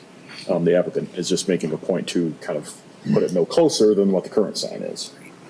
But going back to the unique circumstance, I think the unique circumstance is that this is a commercial lot that has some heavy paving, and there's very limited opportunity without causing an internal conflict of cars hitting the sign in a parking spot. The location of the sign itself is based on the circumstances with the property. Okay. That's just And my the size is based on the number of tenants. So that's another unique. Okay. Thank you, gentlemen. I can meet that criteria. Any questions or thoughts about criteria 1? Seems like we can all meet criteria number 1. Criteria number 2, strict interpretation and enforcement of the literal terms and provisions of this chapter would result in practical difficulties that would prevent the owner from using the property for a permitted purpose.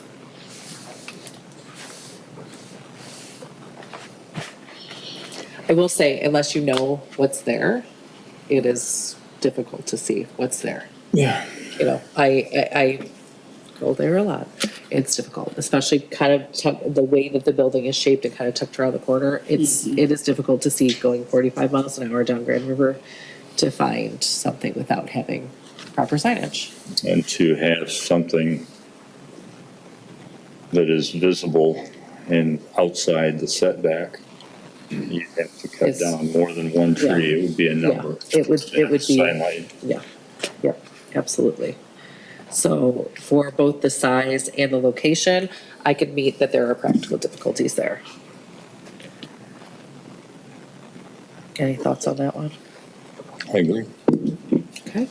Criteria number 3, granting the variance is the minimum action necessary that would carry out the spirit of the zoning ordinance, secure public safety, and provide substantial justice. I think being that we're, what'd you say, Keith, after all? It was 9 feet in the size and 5 feet. Okay, square feet, thank you. I could. Just as a counterpoint, is it, Yes. it's obviously not allowed for them to install 2 signs on their property, and That's true. and do we agree that like 2 smaller signs that we're conforming would be a larger variance that we would want to grant, right? Just float other options besides just a larger sign closer to the road. And I'm not sure that you could get away from the 5-foot setback if you tried to put 2 Right. signs. I don't even think that, I think looking at this lot, where else, we can't get away from that 5 foot. Okay. I give them credit for designing a sign with 12 signs on it. But it's only 45 square feet. Yeah. Yeah. Because at that Yeah, that's speed, only they 9 have to be square feet large larger. enough. Yeah, that's true. And I think looking at the packet and comparing it to other things that have clearly been approved here, there, everywhere, not by us. Or not approved. We're there. I take absolutely no credit for the crunch side. It's still not the right color. Leave that for another day. I would agree. So I think that it sounds like we can meet criteria number 3. Criteria number 4 would be.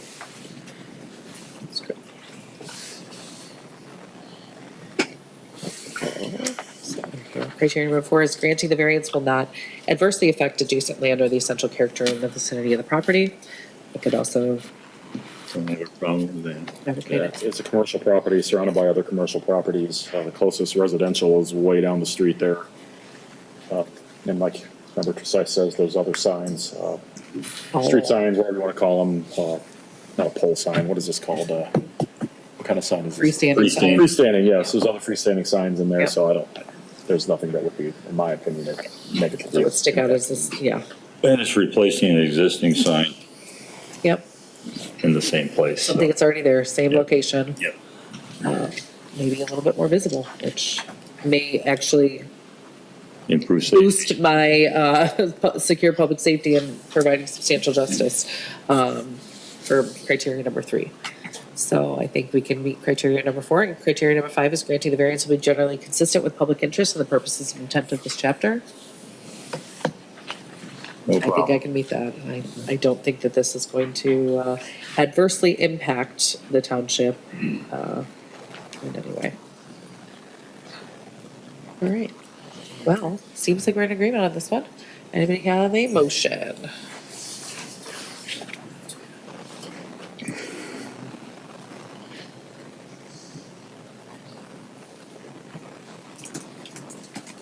Okay. I had a question for Tim. Oh, okay. You wanted to. Remember to emphasize that it was a prohibition on advertising vehicles Yes. parked along Grand River Road On property. on the property. Great. Is that appropriate in this situation where we've got a sign application from construction company and not from one of the tenants? Yeah, so the variance runs with the land, and certainly this is something, an issue that has popped up several times over the course of the history of this property. So we're trying to address it as directly as we can. Okay. All right. And it fits under here because it's essentially another sign. Right. Well, that's true. Can't double dip. Okay. All right. Member Koenig, you want to go for the motion? I was, and thank you, Member Trezise, because I wasn't going to remember that, but I would move to approve ZBA case number 26-02 for the variance 5 feet for the distance away from the right-of-way setback. 9 feet. 9 feet. 9 feet. 9 feet sized, 9 feet signage and 9 feet for the 9 square feet. square feet. And Nope. and Signage. 5 feet from the right-of-way. Correct. line, Okay. correct. With the condition that no movable signs. Prohibition whatever you of wanna call advertising that, vehicles on the Advertising on property. vehicles on the property, on said property. okay. Is it on said property or on all C2 properties? No, that makes it- On said property. I'll support it. Okay. All right, I just want to make sure that we have it correct. So prohibition on advertising vehicles on said property, 9 square foot signage and 5 feet 5 from the feet. right of way. Yeah, 5 feet setback. Okay. Any questions, concerns, thoughts before we vote? All right, this is a vote to approve variance 26-02 with the prohibition on advertising vehicles on said property. Member Benoit? Yes. Member Koenig? Yes. Member Nahem? Yes. Member Trezise? Yes. And the chair is yes, so your variance has been approved. Thank you very much. Thank you. Have a great night. You as well. Thank you for your time.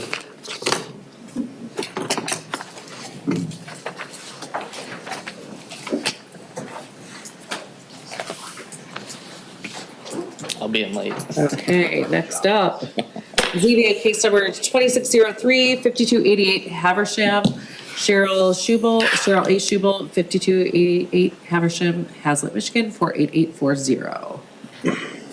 Go ahead, Keith. Yeah, so the applicant intends to enclose an existing unenclosed porch near the southeast corner of the single-family home built in 1997.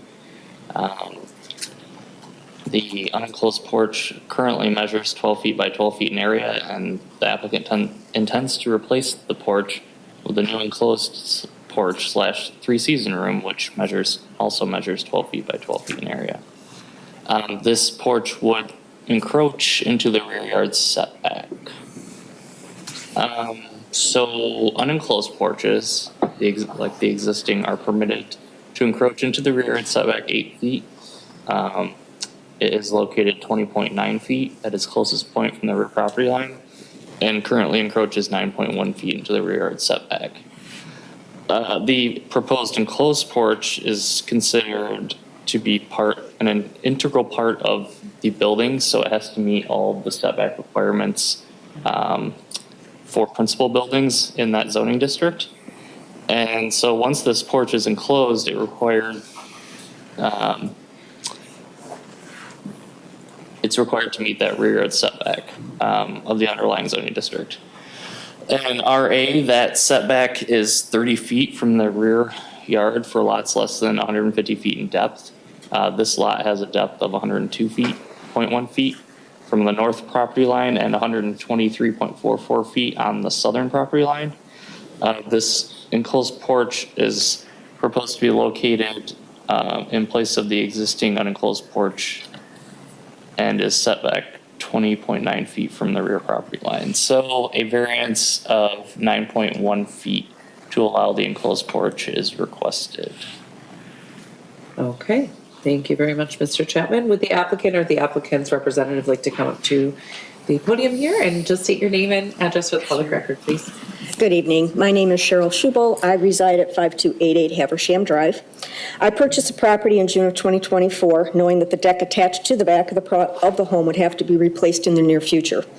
Knowing this needed to be done provided the opportunity to consider constructing a three-season room utilizing the current footprint occupied by the 12-by-12 deck.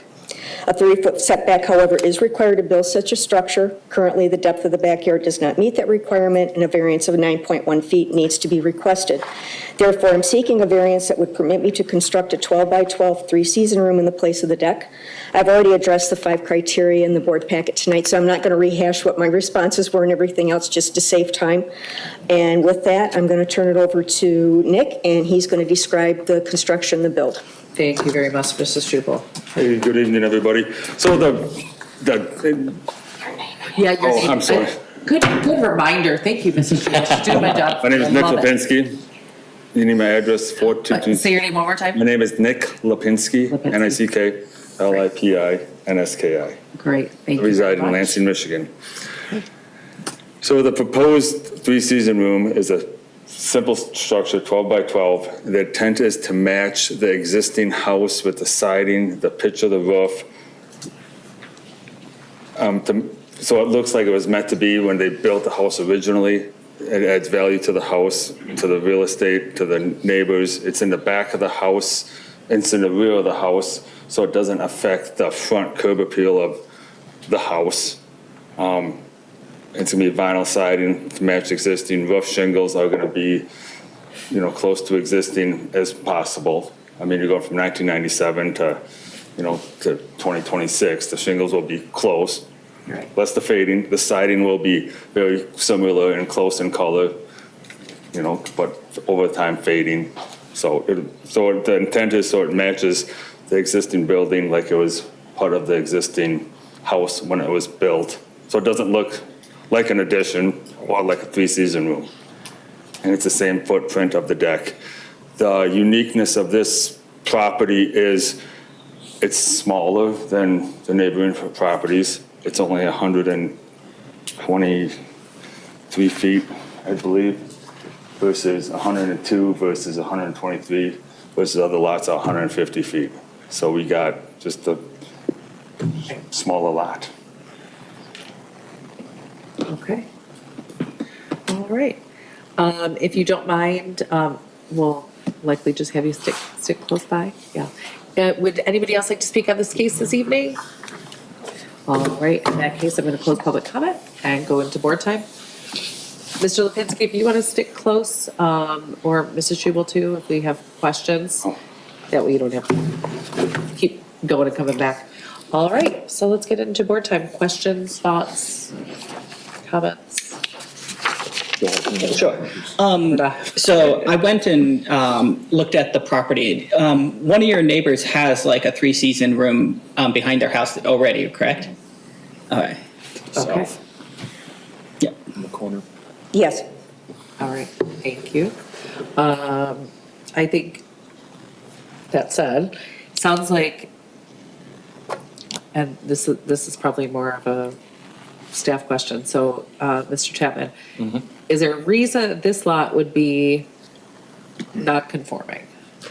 Yeah, I mean, it was platted like this long ago. Okay. So, I mean, if this were done nowadays, we would avoid something like this. But since it was Right. done like this so small and Right. irregular shaped, Yes, it is. yeah, that's Okay. sort of the issue. It's not something that we would do now. Like if that neighborhood was being platted and developed now, we wouldn't have No. done with it. Okay. That helps me as far as unique circumstances go. So, okay, questions, thoughts? Okay, go for it. Question for Keith. The current porch, it's elevated? Is it elevated off the ground? Yes, Okay. 34 inches. Okay, so the current porch, is that seen as a structure by the township by definition? It's not part of, it's a structure, but it's not It's not an part of the integral part house. of the principal dwelling. Okay. So- It's currently it currently encroaches 9.1 feet into the rear yard setback. Correct. But the zoning code allows for 8 feet. Correct. So it's technically already Okay. non-conforming. Correct. If the house and the porch was built in 97, I would assume that the zoning ordinance would have been in place. Same, yeah. How was it approved to be built and be non-conforming from the start?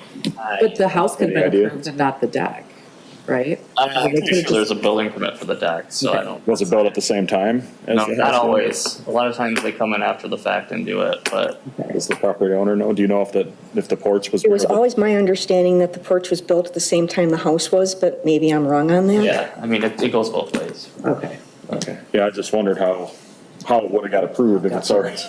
Right, right. But stranger things have happened, so. Oh, yeah, I'm sure. Okay, Okay, thank you. Thank you. very good question. Okay. Yeah. I mean, I would start to argue that some of the practical difficulties here would be that you already have an existing structure, be it not enclosed. But to enclose it and just, you're not, I mean, it's already in existence, so is it, I mean, are we preventing the homeowner from building something on their property because it's already there? It's, at some point, something was likely approved at some point. So are we preventing them from using it in a way that they would like to because they're already there? Member Trezise. It makes it more difficult if we don't have a variance for the deck that's already there, but that is an encroachment into the setback over what is allowed for a deck by a little less than a foot. Yeah. This is an encroachment into the same area by 9.1. There's some reason behind treating a fixed structure on a foundation different from a deck. Yeah. So this is a much more significant variance than just a foot because of the structure. I don't know what that does for us, but that's just what I'm looking at as this is quantitatively different than just replacing the deck. If it was to replace the deck, not a problem.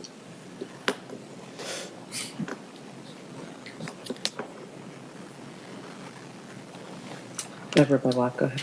May I ask why the deck needs to be replaced? The current deck there now is not in very good shape. I have rotted boards on it, and because of that, it should be replaced. And because I want to replace the deck, I thought this might be the opportune time to have a three-season room constructed rather than replacing it with another deck. I'd rather have an enclosed structure to enjoy the outdoors with and than not having an open deck. And most decks, treated lumber has a 25 to 30-year life expectancy. This is This is way beyond that, This is yeah. past its life expectancy. You get 40 years out It's of a deck. 30. You're lucky. You're lucky. So Right. it's while we're doing it, let's just do it right. And it doesn't impact the neighbors around them. It just adds, it's a lot of value added to the existing house. Unfortunately, her lot is a little unique because it's not 150 feet, it's 102. I mean, if it was 150 feet, we wouldn't be having this conversation. So that's kind of it's on a radius. And the backyard is an odd shape as well, because if you take a look at how the backyard property line runs, it runs at an angle. Yeah. Whole lot does. You got a lot of angles there. Oh, there are a lot of angles. Straight lines. It's Old English Estate, so if that Lots of tells you anything, yeah. Right. Remember not, go ahead. Question for Mr. Chapman.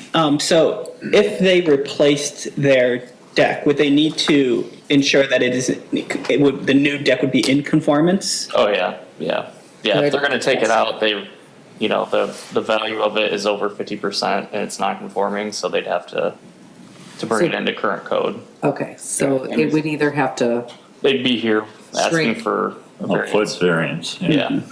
Yeah. yeah. So it'd either have to shrink or Yeah. they'd have to ask for a variance regardless. Unless a tornado came and blew it down, which God forbid. You don't want that.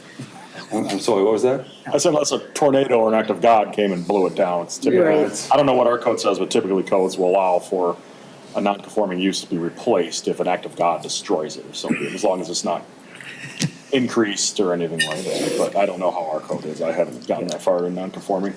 Keith can confirm that or not, if that's allowed. Hopefully it never gets to that and we don't. I know, but I'm Yeah. just saying. Yeah. Yeah. That's your only other option to replace it. Not on the table, sorry. So I guess I go back to Member Trezis's comment about the reason that it's a more substantial variance is that it extends the existing structure. So other than what I can initially see as being fire safety and things of that nature, what else would be your concerns, Member Trezis, about? Well, I'm not A more sure that substantial I have structure. a terrible lot of concerns about it, but Okay. I'm just saying it's a different variance than That we're, what, that a deck. it's not just a replacement, it's Yeah. a significant change under the code. Okay. I mean, I could argue practical difficulties here that either way, it's gotta be replaced, it's 30 years old. That either way, they're likely, especially if she wants to maintain the deck as is, even if you were to replace it, just as deck, you'd still need a variance. So are we providing justice by saying, well, she owns the home, she can build on the property and she already has this footprint, so can we allow it as a minimum action? Is it a practical difficulty that she would have to have a variance either way for the way that it was, for what it is now? I mean, I can argue unique circumstances right there, but also I think I could start to paint a picture for practical difficulties based on that as well. Member Koenig.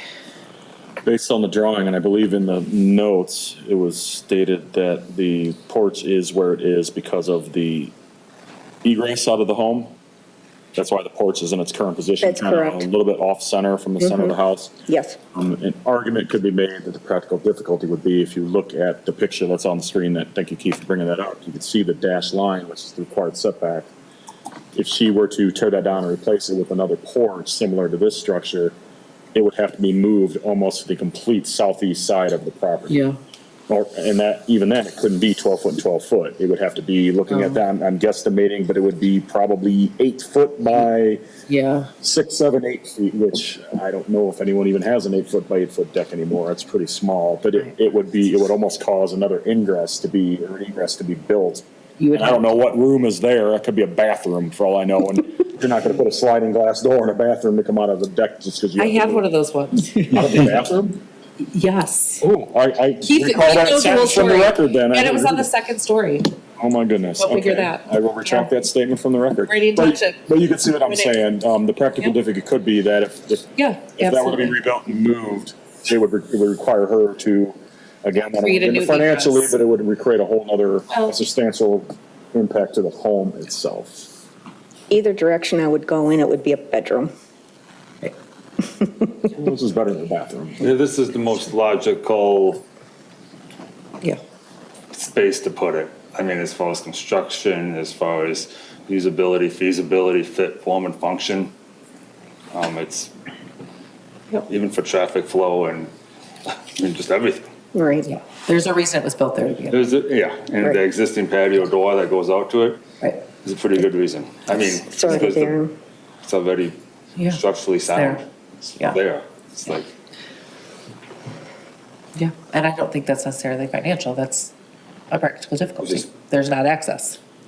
Well, and the setback, and the setback is an issue because of Setback's an the issue. non-conforming lot, which is the Completely. unique circumstance, Yeah. number one. Yeah. Sorry, I didn't know if we were going over the criteria or No, not, but no, you mentioned go for unique it. circumstance. Yeah. Well, It's just my opinion. do we have any questions? I'm going to start the criteria then. Criteria number 1 is unique circumstances exist that are peculiar to the land or structure that are not applicable to other land or structures in the same zoning district, and these unique circumstances are not self-created. And I can certainly meet that criteria.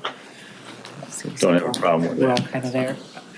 Criteria 2, strict interpretation of the enforcement of the literal terms and provisions of this chapter would result in practical difficulties that would prevent the owner from using the property for the permitted purpose. And that's where we could go any number of angles. The setback itself being an issue, moving that anywhere else along the backside of the existing structure, being a practical difficulty. It doesn't appear that it could be moved to be outside the setback anyway. To be outside of the setback in any circumstance, without being substantially smaller and then not being usable. So then we go back to a practical difficulty.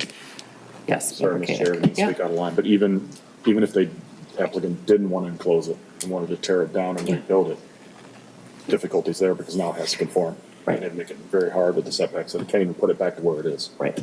Oh, I just looked up the non-conforming use law, and you can repair, replace, as long as it's not over 50% of the value of the building. Yeah. So it could be replaced. As is, Is it? without the need for a variance. I believe so. I mean, that's probably hard to argue just based on cost of how bad the deck is deteriorating and stuff like that. But yeah. Right. And the potential of pouring like new footings, doing Yeah. more, structurally tying in, those kind of things, I would imagine. I just know from previously that those things add up quickly. Yeah. But it talks about 50% of the structure. Just the deck. It doesn't talk about decks per se, at least. The deck is a structure. It would be just for the deck itself.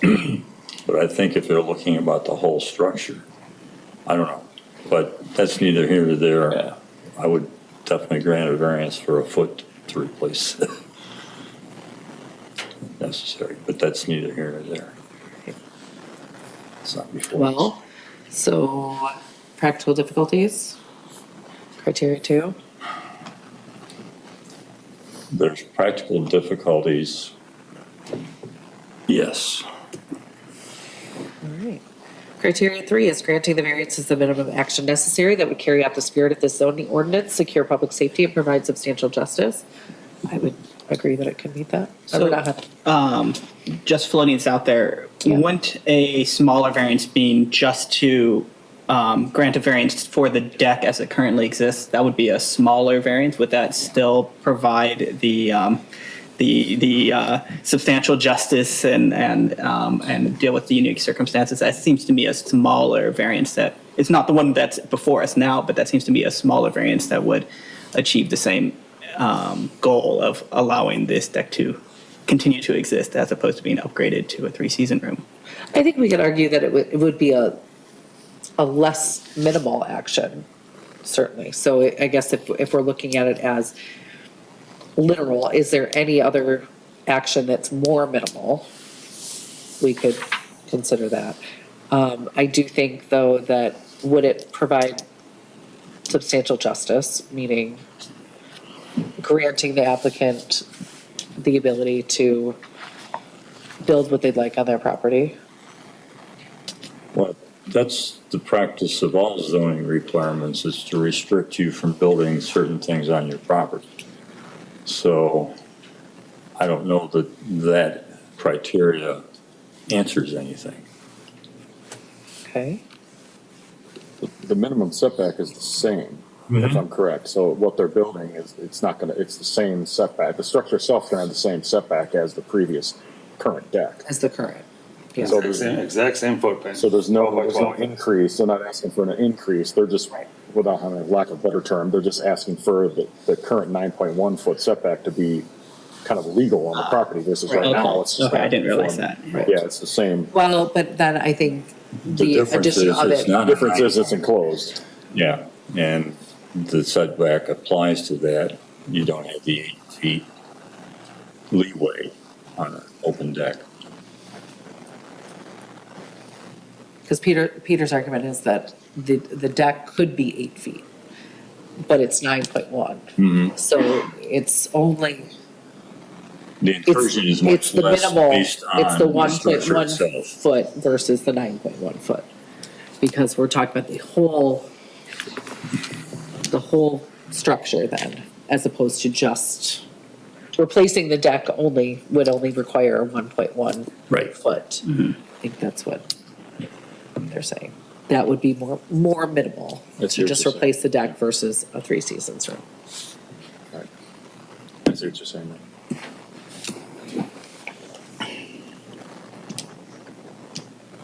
I mean, I see it as we're putting a structure where a structure is. But I think the argument being that tying it into the house creates a more substantial structure. Yes. Let me ask a question to Keith about this. Sorry, we're bombarding you with questions tonight, aren't we? So I'm here. If we were to grant this variance for that enclosed and say, okay, the variance allows it to be 9.1 feet from the rear property line, is that variance only for that portion of the house? So let's say we grant this, 2 years later, this young lady comes back and says, oh, I want to expand my bedroom out to 9.1 feet because I got a variance to now create essentially a new rear yard of 9.1 feet. Could she legally do that yet then because we already granted the variance? Or would she have to come ask for a variance for that portion of the house? You see what I'm saying? Yeah, I mean, if you're increasing anything, location, location, character, extent in like a non-conforming situation, then you have to come back for a variance. Right. So 'Cause any we're- additional build would need to be. It's site specific and project specific. So when it's we site use variance. specific, okay. Yeah. Interesting, okay. Piggybacking off of that, in the case that this side room deteriorates over time, would they still have to come back for a variance to rebuild that side room? Or this, excuse me, this. No, because you've granted the variance already. As long as they're not expanding it, that's so fine. So this footprint, Is what you're granting. Yeah. Anything outside of that's going to be non-conforming, so you'd have to get a variance for You'd that. have to, yeah. Yeah.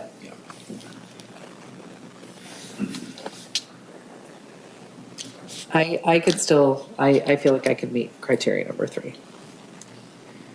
Based on, yes, it being the same footprint as the existing deck, despite it being tied into the home versus just replacing deck. I could still meet that. that can be criteria for me as well. All right, probably not there, yeah. I may be. Yeah, maybe. Okay. Criteria 4, granting the variance will not adversely affect its adjacent land or the essential character of the vicinity of the property. I think we've already heard, some of the neighbors may have some Three Seasons room. No, I don't think that this is, would be an issue that neighbors would have or that would adversely affect the Have you vicinity. asked any of your neighbors, just out of curiosity? Have you Yes, discussed my this? neighbor that lives to the south of me and my neighbor that lives to the north of me think it's a great idea. Okay, all right. That's important to me Yeah, okay. because it does change the sight lines. Yes. Yeah, And that, I believe, is why Tying in the the roof, rules are everything. different for a Yeah. deck as Yeah. as an addition. yeah. Okay, that's helpful. All right, then I think we can meet criteria 4. Criteria 5 is granting the variance will be generally consistent with the public interest and the purposes and intent of this chapter. And While I do definitely understand the point made that it's a more substantial build, at the same time, with the lot size, shape, angle as existing, I do think that this is consistent with public interest and the purposes of intent, so. I could easily meet the 5 criteria. Thoughts still remaining at any, it seems like we were kind of on number 2 and 3, but It doesn't have to be unanimous, but this is true. This is true. I don't have a problem with 5. I don't have a problem with 4. Yeah. And this is a permitted process, structure within the zone. So 3 fits in there. And I think this is probably as narrow a room as you can build and have it a 3-season. And be enclosed. Yeah. And still be usable. Yeah. You know, that's kind of where I get back to minimum action. Is it going to be functional? And I feel like this is probably the least functional, or the minimal to be functional. So, yeah. It's gonna be the exact same size as the current deck. Right. Or the current deck porch, I keep calling. When we submit for a building permit, if this gets approved, it'll be 12 feet by 12 feet. What are we calling the original deck porch? I keep calling them 2 different It's things. a deck. I want to call it deck because it's elevated. It's an elevated It's deck. elevated deck. Salvage, yeah. So there's not a roof on it, it's just Right. 34 inches with a railing around it. So while I understand member Tresise's difference between a 1.1 foot variance versus a 9.1 variance, I definitely understand that now. I personally would see this as a minimum action because they're not increasing the size of that deck overall. It's still gonna remain the 9.1, which is what it is now. Although it is a quirk in the code that allows the deck to go up to 8 feet. I've never heard that before, but hey, that's a thing in this code, so that's great. But Every code's different. yes, it is. I didn't know that one. We have such fun little quirky codes here in Meridian Township. All right. Well, is there a motion? If we're not, go for it. I move to approve the variance named ZBA case number 26-03 at 5288 Haversham for a change in the rear yard setback of 9.1 feet. Okay. I'll support. Any thoughts, questions, further concerns on the motion to approve? All right, in that case, this is a vote to approve ZBA case number 26-03. Member Benoit? Yes. Member Koenig? Yes. Member Nahem? Yes. Member Trezise? Yes. And Chairman Sor says yes, so your motion has been approved. Thank you so much. I appreciate it. Thank you for your Thank time, you. everybody. Have a nice evening. Yeah, you too. Thank you. Good luck. Thank you.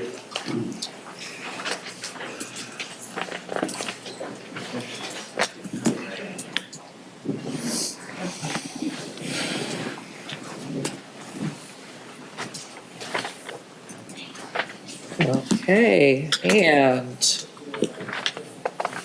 the most patient applicants on the docket this evening. ZBA case number 26-04, 5384 Van Atta, January Shavala. Hopefully I said that correct. 5384 Van Atta Road, Hazlet, Michigan, 48840. Mr. Chapman. Yeah, so the applicants requested a variance to create 2 new parcels, with one being under the minimum lot width requirement of 200 feet at 5384 Van Atta Road. The property is 16.9 acres in size and is zoned RR rural residential. The submitted survey shows 3,424 square foot single-family home constructed in 2017, and a 2,400 square foot detached accessory building currently occupies the lot. In 2014, variances were granted to allow the driveway to be located on the highest functional classification, Van Atta Road, and for the accessory building to be located in the front yard. Currently, the existing parcel has a driveway with 68 feet of lot frontage on Van Atta Road, and the required 200 feet of lot frontage on Piper Road. So the proposal is to create 2 parcels, resulting in 1 parcel having 68 feet of lot frontage on Van Atta, which is parcel D on the survey, and 1 parcel having 200 feet of frontage on Piper Road, which is parcel C on the submitted survey. So the applicant's requesting a 132-foot variance for the creation of parcel D on Van Atta Road. Okay.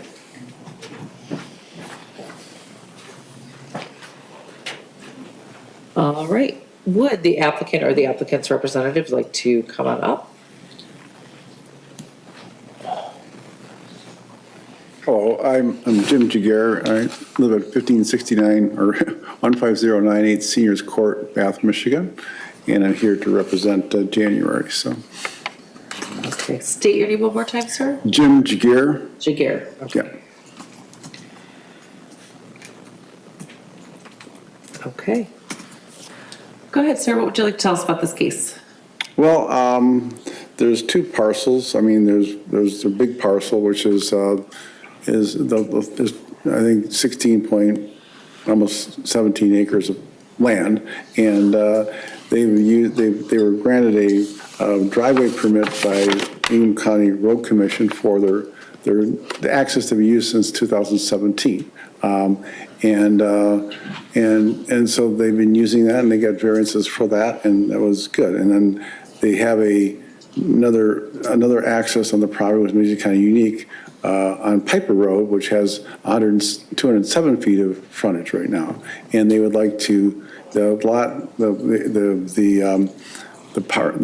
parcel has splits available, and we're asking for for two parcels, which allow more use of that parcel. That's what's allowed by, but there's the problem is it's the frontage is not but it's the frontage that was already used on that's been used since 2017.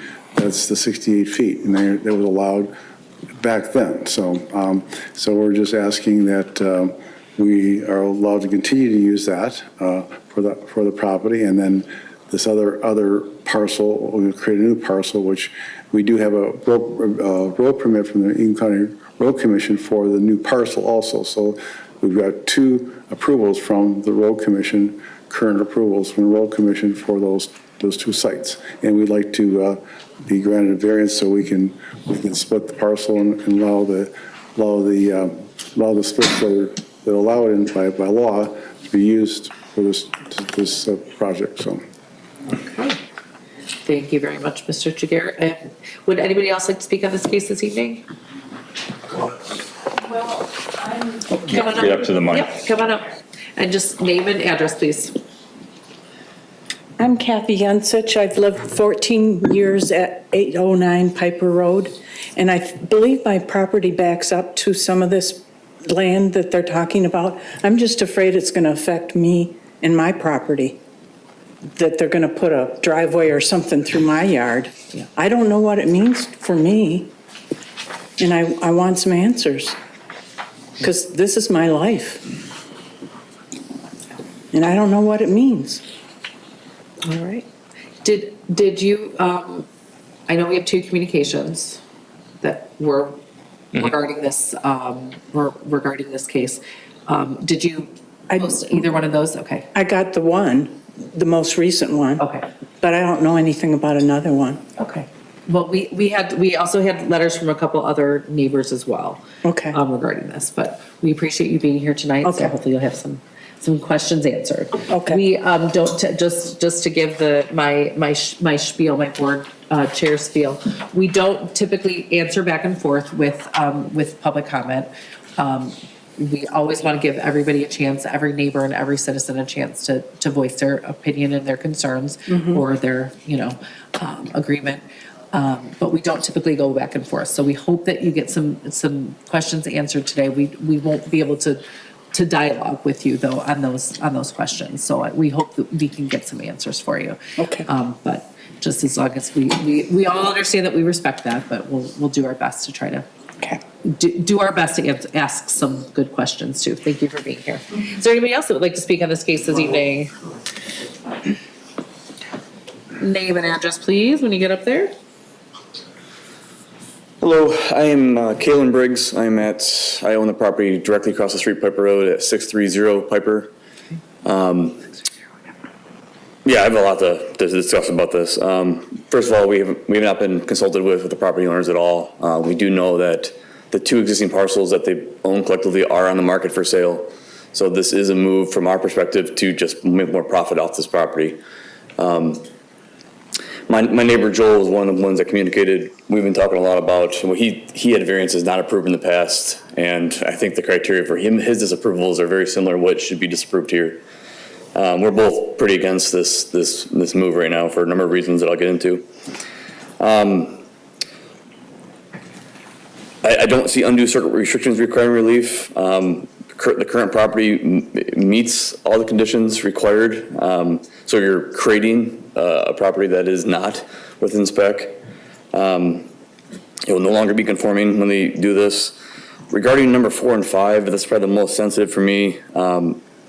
So I bought the house, I think in 2021. I bought this for the sightlines primarily. There was probably, between my house and the road, there was probably, I don't know, 8 trees that blocked you couldn't even see my house from Piper Road. A lot of pine trees that were in serious disrepair. So I removed all those for my wife and I to have the view that we have currently. It's a beautiful view, it's spectacular. We really, really appreciate the view. It was one of the primary reasons we bought the house. So I don't think that the character will remain the same. I also think my house is rural residential. I don't think this would be a rural residential property, the smaller parcel there, which to me, that's the aesthetic, that's the character of the whole entire area.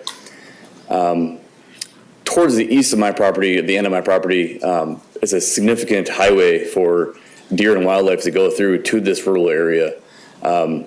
More homes in this area, if both these parcels, so both that mini parcel and the parcel that's not depicted on that survey right now, if they both get developed, you're just continue restricting flow for deer and wildlife. Significant amount of trails that go across this. I'll also say that, so I'm a section manager for the Department of Environment, Great Lakes and Energy. So I am not an environmentalist, but I am. You're a tree guy. I'm not a tree guy, I'm a geologist. I'm an environmental regulator. Yeah. That's the distance between the Piper Road and the proposed boundary of that northern parcel would be approaching extremely close to the wetlands. We were trying to find information about the board packet weeks ago, and it's been delayed. I think we got them last week. So I would like to consult internally in my agency to even talk about that wetland and how much we might be impeding the integrity of that wetland, especially, like I said, a lot of wildlife traverse it. It would definitely be a negative environmental ecological impact that would be very concerning to me and my colleagues. But I'm here on behalf of being a citizen and the adjacent neighbor. So I read a couple of the countering point of views or the reasons she wanted it in the board packet recently, and her counterpoint to not adversely affecting adjacent land or the essential character was because there's already existing 16 acres, and this is only creating 2 new parcels, when this is taking a chunk of that 16 acres that is beautiful rural land, encroaching upon a wetland. The 16 acres now is no longer going to be visibly available to the residents that traverse this road on a daily basis. Personally Joel, who also sent a letter in. So it completely diminishes the character of my property, and I truly think it would impact my property value. So I kind of take offense personally of her comment of there's only 2 new parcels. There's already 16 acres that we're going to leave behind. You're making already a conforming property into a non-conforming property with this move. So I just think it's fundamentally should be opposed. And then a lot of the notes I took today, especially that first one, the practical difficulties, this is self-inflicted. This is so they can develop the property to make more money and invest or get more economical output from this property that they're already selling. So nothing's causing them to, no use of this land is being diminished by the current use of the property. It's still a single-family home. They just want to get more money out of the property. So to me, this is self-inflicted because they want to get more return on investment, essentially. I know they're going through family troubles, they're going through divorce, so now they're just trying to get as much as they can on the property. And I think any other owner could come into this property and get the use of it that is currently being used, as the current owner is already getting out of it. They don't access through Piper, even though there is a driveway from their lot to it. I've personally traversed it because I was friends with them, and that's how we got to their property. But any other owner, I think, would appreciate maintaining their frontage on Piper, the entire access to the entire lot. The wetland is right there. It's not depicted on this figure, but that wetland would be impacted by that boundary, and it's getting pretty close to the required delineation that my agency requires. So if no decision could be tonight, I would like to articulate myself better in writing, because I didn't have a chance. I have a newborn at home. Didn't have a chance to really put all my thoughts into why fundamentally I'm in disagreement with this proposal. But there's a number of reasons, especially if you're hearing the dialogue on the first one tonight. Like, this is, to me, an extreme version of that. So I hope you guys truly consider opposing this motion. So I'll leave it at that. Thank you so much, sir. Yep. We appreciate it. You and you had a lot of very coherent thoughts. So for having a newborn at home, great job. Sir, would you like to come on up, name and address for public record, please? My name is Christian Goldoni, 703 Piper Wait Road. till you get to the microphone. Sorry. There you go. Christian Goldoni, 703 Piper Road. Thank you so much. So all I got was just the initial letter of this hearing. I can't quite see exactly what you guys are trying to do up here. You're talking about only two parcels. Where are we looking at? That's up on Piper Road right there? Yes. Mm-hmm. Okay, yeah. Frontage on Piper is splitting in half. That one there. Yeah, all the property across from me that's rural right now. Got it. Okay. Yeah, that's like right next to me. Right, there you go. There you go. Okay, that's. So I'm 6'3", yeah, there you go. Yeah, I see what you're doing. Okay. Yeah, I'm going to piggyback exactly what my neighbor's saying over here, aside from property values and things like that. The sightlines and all the wildlife that comes through there, like on my property, we got rid of all that fence so we could get more wildlife coming through. But yeah, there's some wetland back in there, and we're still sort of new to the area, so I haven't met my neighbors yet. I'm sorry. I may have met you walking my dog one day, but there's a spot over to the right, I believe, I don't know what's there, but there's a cement blockade there. It looks like from an old well or something. So there's definitely something over there. I don't know, maybe. No, even the Pipers don't know. So I know the Pipers. Yeah. They don't know what that is. Okay. So my property is the original settlement of this area. Okay.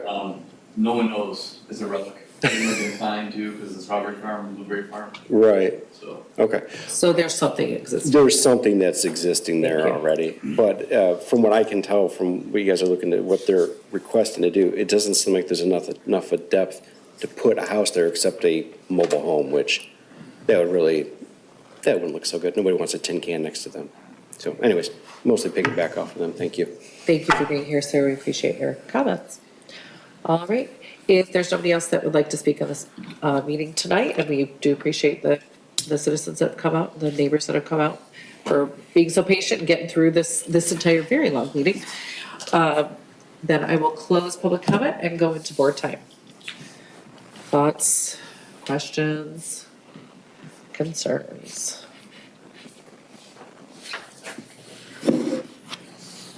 My first Edward, question when I Joyce, drove start it out off. was, how did they get an address on Van Atta Road?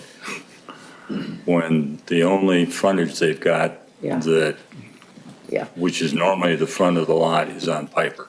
And that, I see that there's an approval for the driveway, and then I don't know how the post office assigns. Yeah, I mean, likely they wouldn't get a driveway through the wetlands, so that's probably why. Yeah. Piper. Yeah.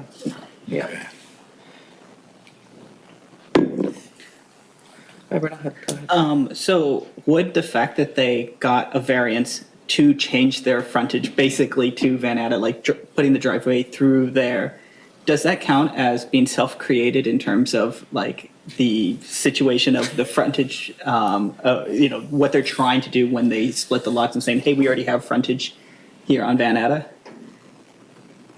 Once again, this is a question for the board. I'm not sure if that's something that we as consider self-created. Yeah. I mean,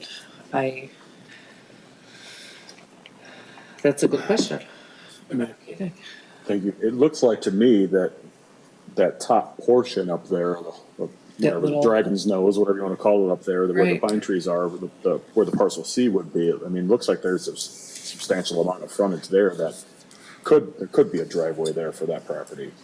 My guess is just what was mentioned, if they didn't have that frontage along Van Adda, the driveway would have to circle all the way around that way. I mean, it'd be like a 600-foot long driveway, so it makes sense to go out to Van Adda. But it looks like they have enough there to put potentially a driveway. There is a driveway. There There's a is, driveway, that's, okay. yeah, there So is. there- oh, That's yeah, what he's saying. I can barely see it there now, on the left-hand side, yeah, on the left-hand side. I can see it. Substantial. I can see it through the snow. Yeah, I can see it right there, so there's a driveway there. There is a driveway in existence Yeah, I according would- to the neighbors, I yeah. would be concerned, as one of the comments in the public had, I would be concerned that if that parcel was split, that in order to put a single-family home on there, that somebody would have to come back for more variances, because it's a good-sized parcel. I mean, there's other parcels around there that have single-family homes just the same, but with that water kind of intruding on there, they would be forced to push that building more toward the road. And I mean, I can't speculate. I don't know what's going to be built there. I don't know what, I can't ask them. But I would just, if it would be split for the purpose of putting a single-family home there, my guess would be to sell it and put a single-family home, that there may be a requirement for another variance, maybe up to the front, because of the front yard, because they have to push it away from that wetland area. That's my only concern with it. For this location, I have other concerns, but. Yeah. But it looks like, to answer your question, it looks like there is I didn't realize there was, but yeah, you can just see the driveway there now. Yeah, the kind of lighter color. Oh, yeah. Member Trezise? Well, as I look at it, the only thing that makes this lot buildable at all is the frontage on Piper. Yeah. So cutting it off seems like just creating a non-conforming use. Unless we approved the variance. I don't see a lot of reason to approve the variance. Yeah, I'm struggling with this one. So the variance is for the It's for parcel D, Frontage. frontage on Van Adda Road where the driveway goes out.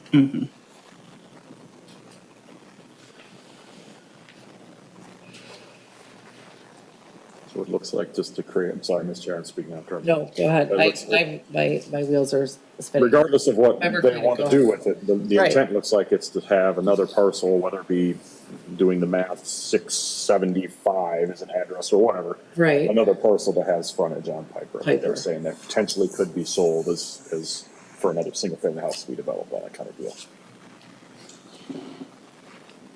I'm sorry if I missed, I had to step out to the restroom, but I did hear that that was the intent of the property owner, if that's what they're intending to do. You don't need to answer that, that doesn't even matter at this point, but I just don't, I guess I'm really, I mean, just right away, going to struggle with the practical difficulties of this. Because as is, like Member Trezise said, the only reason it's buildable is because of Piper Road. Because of the access there. I don't.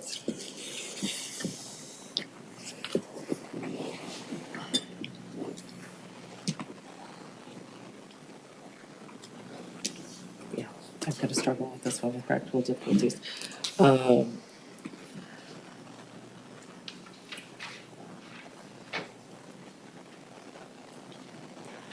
Because the practical difficulties as noted in the board packet is that without this variance, the parcels can't be split. So I have a hard time with understanding the, Circuitous reasoning. right, because we're asking for the frontage to be granted, the variance for the frontage from 200 feet to 68 feet, which is a substantial amount of deduction,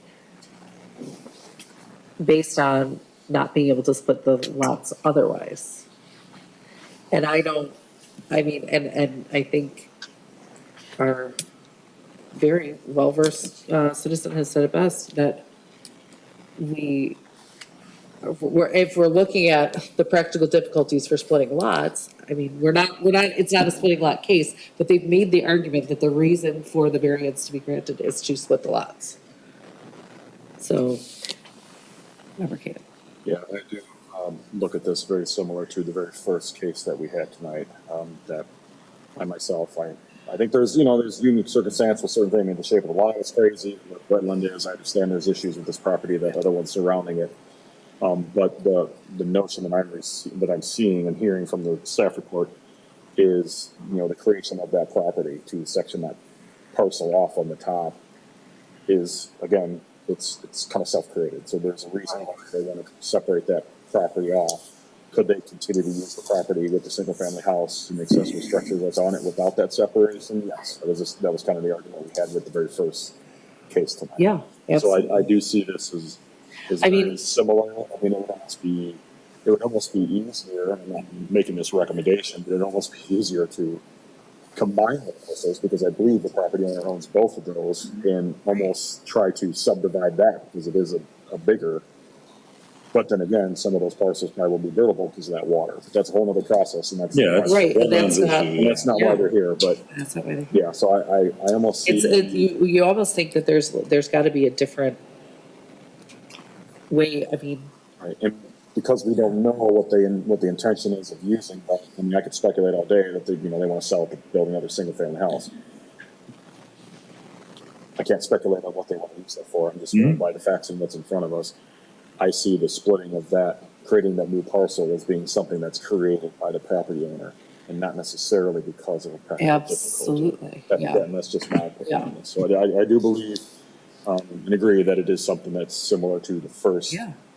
That was very unique just because the property had some history to it, but this one is so big. Right. To me, it's a little bit vague on what the request is actually for. But I don't need to ask that. All I know is what's in front of me. I just see that as being kind of. Mr. Jager, did I say that? Jager. Okay. I'm curious because I think we are going to struggle with practical difficulties with this one. We are already struggling with that. But the practical difficulty being stated is that you cannot split the lots without approving. Well, there's lot splits available on this parcel. This parcel has lot splits available by law, but we can't use the parcel, we can't use the splits, but we do have a approval from the road commission for a driveway to be put on Piper Road, which has 207 feet of frontage, and we already have a permit from the Union County Road Commission for the existing, which was used for 9 years, on Veneta Road. So we already have the permission from Ingham County Road Commission. So they have no problem with getting two driveway permits on this parcel. Well, there's already 2 driveways on the parcel. No, there isn't. No. There's only one driveway on this parcel. There's no access from Piper Road. No access from Piper Road, no. Sir, we're seeing it on the maps. There's no access. There's another parcel that's over here. I-75 has a road. Sir, just a moment. I appreciate that you all have a lot of vested interest in this. Let us fight your battles, okay?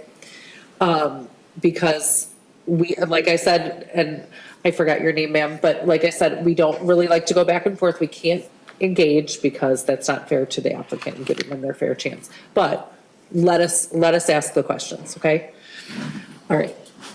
It's not paved, Madam. So it's not paved, okay, but correct me if I'm wrong, Keith, that was approved for a driveway prior, no?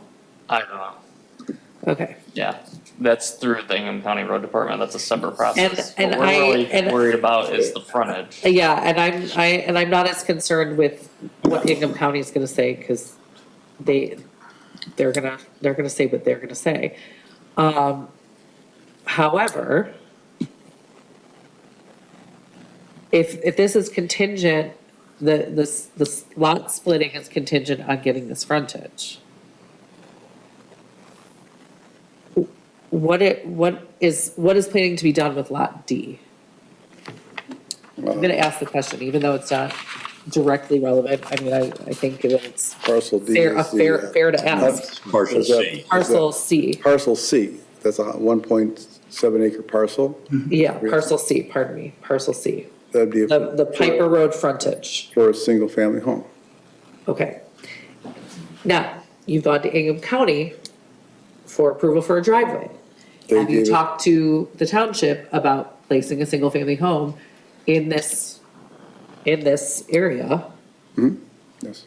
And there's no issues with the wetlands that are there or any No, kind of it's- setback challenges? It's 190 feet deep, so we'd be well within the, there's a buffer of 40 foot that's required by the township, and we easily comply with that. So I think it's a 50-foot frontage from the street, and we got 190 feet, and that wetland is probably, encroaches probably 50 feet into the property, so there's still 140 feet before we get to the wetland.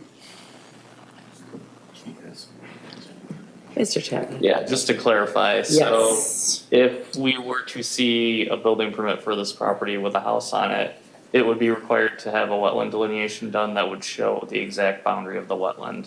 And in all likelihood, given the size of this wetland, there's gonna be a 40-foot buffer surrounding it. But we're not there yet because obviously they need to get the land division before they can. Yeah. Yeah.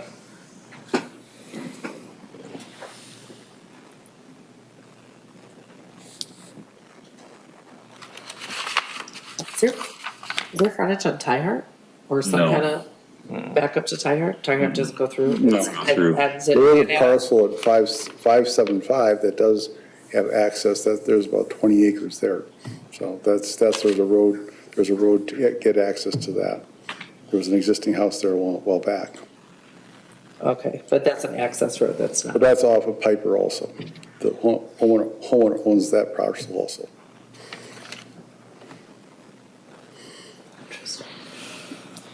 Member Trezise. Mr. Jaguar, you said this is a lot by law that's capable for division.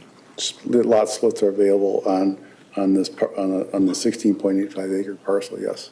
How many? More than, 2 or more splits. I checked with my surveyor, Ron Anger, and that's what he told me, so. But that would be subject also to the wetland setback, and this is a pretty big wetland. It's a big wetland, yes, there is a big wetland, but there's So- a 40-foot buffer that had to be complied with to build a building permit. I feel very comfortable that we could build a house on that lot. Oh, I'm not worried about the front lot. I'm talking about the other No, splits. the one on Piper Road. Yeah, that one, then I think you're probably right. You could stay away from the wetland. I'm looking at, you talk about a number of other splits, Right. but No, we're not doing any more splits. There was already a house on the other part, so we're just adding for the one lot. So we total two houses on this big parcel, which is 16.85 acres.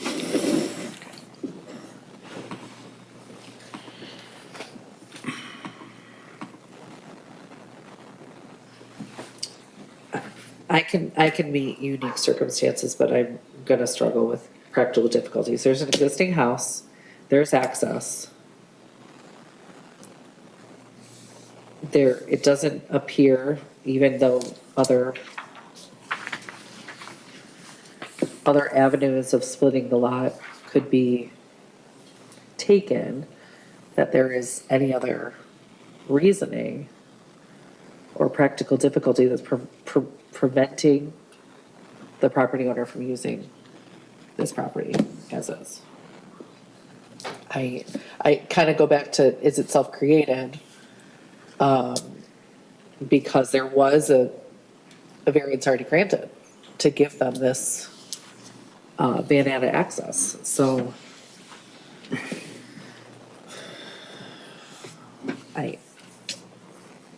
practical difficulties aren't gonna be hard for me to meet. what is the specific of the variance for the driveway? Do you remember? Well, I'm sorry, what was that? What was the specific variance variance on from the driveway? 2014. Yeah, so. It's in the packet. It's in the This says a packet. driveway. Here's the approval letter. Is it in here? Yeah.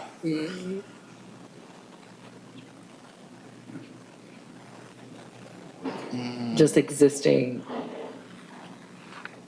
to use the Manana access Yeah, as a driveway. so the ordinance requires a, let me get back to the wording. It's later. Oh, sorry. So the ordinance requires the driveway to be located on the highest functional classification, or the lowest, sorry, and that was Piper Road. So they got a variance to allow it on Van Nuys Road. Okay, all right. Yes. And for the accessory building. So yeah, I mean, again, it's created to have this single-family home on a large parcel. Evercanic. I don't have a problem with the driveway on that end. That makes perfect sense to me why they requested that and why they got that. Oh, I do too. Yeah, 100%.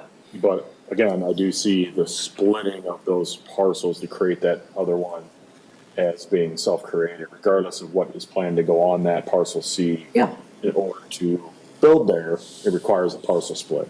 And to me, there's no practical difficulties on the property itself, other than that wetland, but even the applicant said there could be, or the applicant's representative says something could be built there within the means, regardless of if there's a 40-foot setback to the thing. So there's nothing that's preventing them now from having a structure on that current property without the variance. Right. So to me, the request for the variance is another example of being self-created, like the first example. First example, the only difference is we knew what he wanted to build because he told us. Because he told us, The applicant, this one, granted, thank you for telling us, but it's irrelevant to what's gonna go there. We're just basing it on the actual split that's being requested. But Yeah.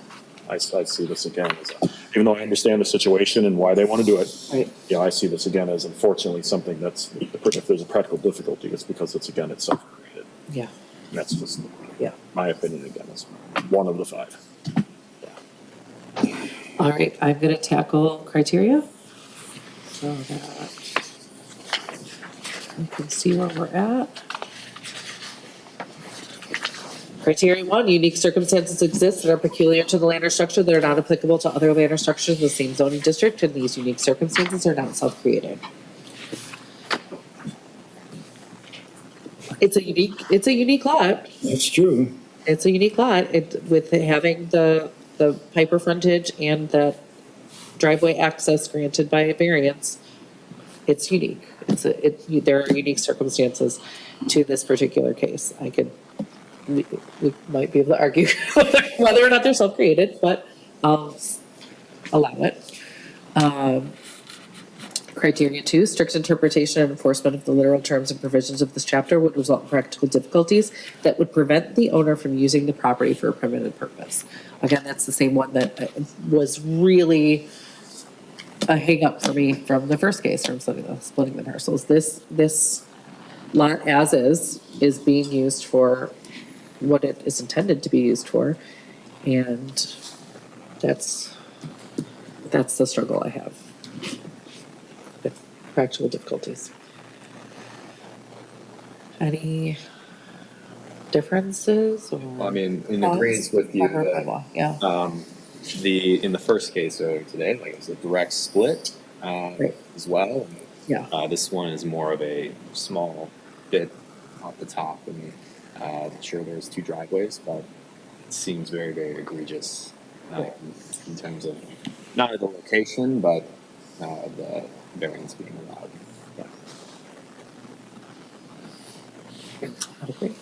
All right, criteria 3, granted the variance is the minimum action necessary that would carry out the spirit of the zoning ordinance, secure public safety, and provide substantial justice. I can't meet the minimum action. Yeah, it's a fairly large ask for not a convincing or a non-existent practical difficulty. Finding a hard time finding the minimum action. So I don't know that I can meet criteria 3. Did you say you could meet number 1? It's a little shaky. It's a unique lot. It's a unique lot, but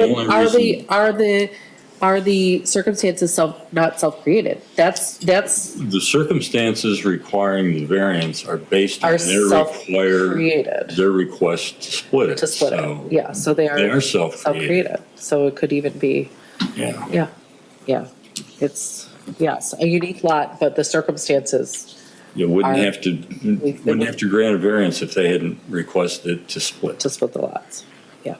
Yes, Member Gainer. You could argue that the unique circumstances are not self-created as well because of the wetlands on there. Without looking at that previous variance, my guess is that that was an argument for why they asked for access on For the Van and not access. because of Sure. the unique circumstances of those wetlands. I Yeah. don't know, I didn't look at it, I didn't review it, but, so I can see it's gray. I would say it's gray, but. Yep. It's more likely convenience to my mind. If they've got a pathway going through there that they drive through, this, someone said was 20 feet wide, Right, they could have made a driveway up to Piper. Somebody was using it at some point because Mhm. it looks It's there. there. You can see the mark in the You can grass. see So the- whether it was the neighbor across the street using it for something. We can somebody see it. was right at one point for it's, access. I mean, to that. it's visible, it's It's visible, just not paid. it's so, but some of the roads over there weren't paved for a minute, I think Tyhart wasn't paved over in that direction. for a Still little isn't bit. in places. So, right. Criteria 4, granting the variance will not adversely affect adjacent land or the essential character of the vicinity of the property. I think that we've heard pretty compelling arguments. We did have, I will put on the record, we did have 2 letters that came, emails rather, one in opposition from Mr. Bukowski, and I hope I said that name correctly. And the second that was I would say in approval, looks like it was a positive, from a neighbor on Van Allen Road. So we did have to take, we Yeah. can take those into consideration, but also we're talking about the vicinity of the property and you're talking to neighbors and the concerns that are there for the rural aspects, the wildlife, the wetlands, the trees of nature that are there. I mean, I think I'd have a problem with that one. yeah, My thinking is, had they built a house at the front on Piper Road, that would be perfectly legal and it wouldn't Right. need any variance or whatever. right. Changing this, Putting the house where you put it, yeah. so I don't know that it would change the character of the neighborhood because they could have done that. They could have, yeah. So, and the other house is so far back. Right. I'm not sure it makes a Would difference, have but it impacted. I think there's enough problems with this that one is not going to be a make or break. Yeah. And criteria, so criteria 4 is kind of a toss-up whether or not we can meet that criteria. And criteria 5 is granting the variance will be generally consistent with the public interest and the purposes and intent of this chapter. And I think that because the variance was already granted for that driveway to be on Van Ada, that's where I kind of start to struggle with, is granting another variance to make it frontage. Is that consistent with our purposes and intent? I think this is zoned rural. The intent of having a 200-foot frontage is so the house is visible. This is not, the driveway itself does not affect that. And so saying, well, you can have a 200-foot waiver here, it's not consistent with the chapter. With the chapter, right. So I don't know that I can meet criteria 5 either. Mr. Jager, anything else you want to add to or give you another chance to communicate regarding the practical difficulties here? We're having a hard time meeting, being consistent with public interest and the purpose of, and the intent of the chapter. I understand. Move action. I guess there's parcel splits available, and it was, that they can't use their parcel splits that that are allowed by law. So I guess that was the reason, one of the reasons for asking for it, so. And they also have 2 driveway permits by the road commission saying it's acceptable, and they're far enough apart, and the property is definitely consistent with the neighborhood. If you take a look at at this map here, that's the one on Piper Road is actually is wider than a lot of the lots that exist on Piper Road. I mean, just looking at this map here, you can see that it's quite a bit. A lot of these lots are quite a small. There's 207 feet of frontage there. These other ones are, some are much less than that just by looking at it. So it's actually a much wider frontage on Piper Road. So anyhow, that was all I have to say, I guess. Thank you, sir. Well, thoughts? And thank you for your consideration. Thank you, appreciate it. Thoughts? Member Koenig? I was just going to say, I could see myself meeting number 5, that it would be generally consistent, because if this were to be approved, it would be a single-family RR lot, very similar in size with other ones in that vicinity.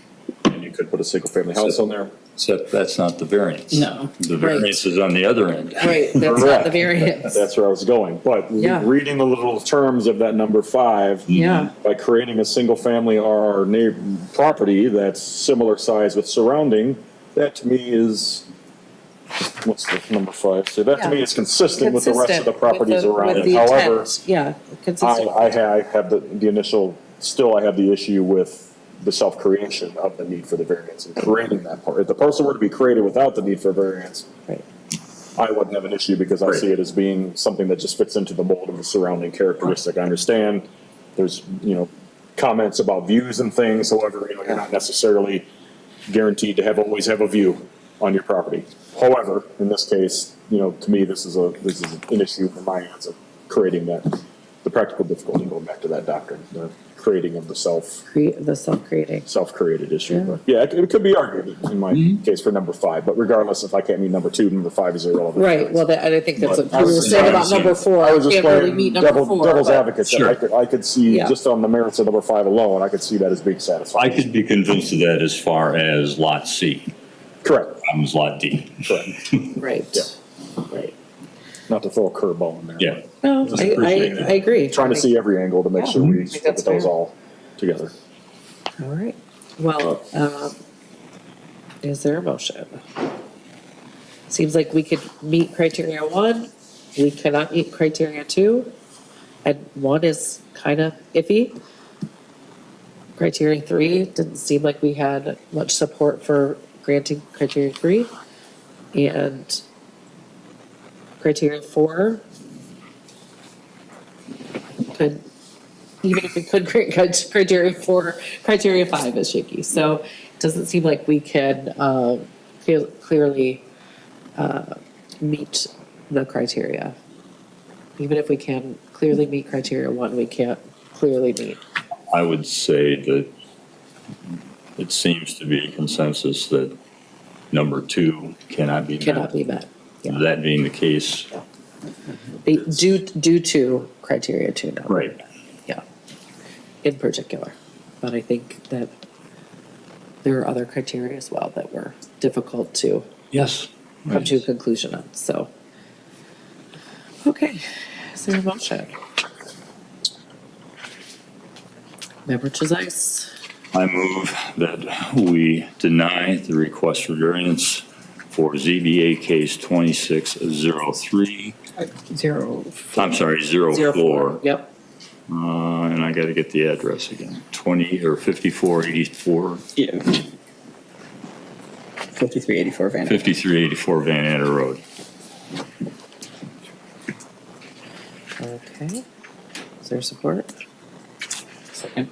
Support by Member Benoit. All right. Thoughts, questions, concerns on the motion to deny?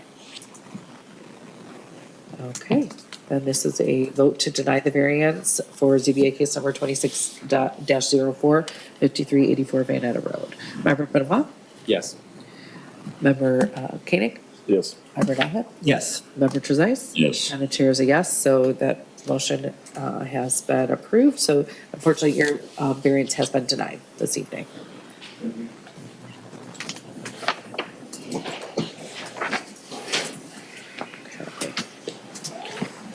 All right. All right. I'll give it a sec.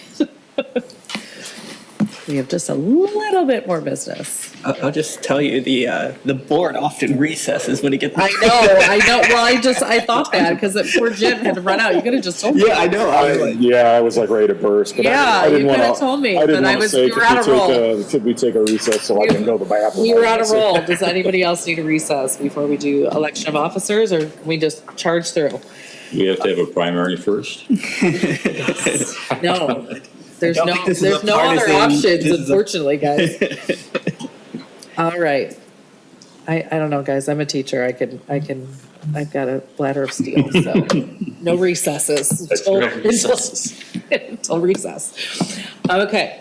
So our last order of business this evening, I will close board time and go to other business, which is the election of the 2026 officers. And I never remember how to do this, so we need to elect a chair and a vice chair. Is there any nominations for chair? Member Koenig. What's so funny over that? I move that member Alexia Mansour nominate Alexia Mansour as chair. All right. Do you need a second? I'll support that. Okay. This is a vote. Is there any, do I have a choice? You can speak against it if you'd like, but there's still only one vote. As long as you still have your. Yes, true. This is true. This is true. As long as you still have your faith in me, I will humbly accept. All right, this is a vote for Chair Mansour to remain chair for 2026. Member Benoit? Yes. Member Koenig? Yes. Member Nahem? Yes. Member Trezise? Yes. Okay, it's approved. And I humbly nominate Vice Chair Koenig to stick around, because apparently you are as long-winded as I can be on those nights I'm not here. I'll support that. Supported by Member Trezise. Okay. Thoughts, questions, concerns? Again, I was you're going to only, nominate member Benoit, but you're only one vote. just to give him a chance. You're only one vote. Maybe next time. Next year, got that on record, he said that. I heard it. In the minutes. It'll be in the minutes, that's right. I'll be in minutes, yeah. Okay, this is a vote to approve Member Koenig remaining as Vice Chair. Member Benoit? Yes. Chair Mansour votes yes. Member Nahem? Yes. And Member Trezise? Yes. You are approved. No. Oh, I can't vote, I'm sorry. Well, you're outnumbered. Yeah. You can vote, but you're outnumbered. Okay, so, election of officer, we have to sign something? No? No, you're good. Okay, Nope. great. This I is love all we this. needed. All right, great. Well, then I will open the floor to public comments, of which there is none. So I will close public comment and open to board member comments.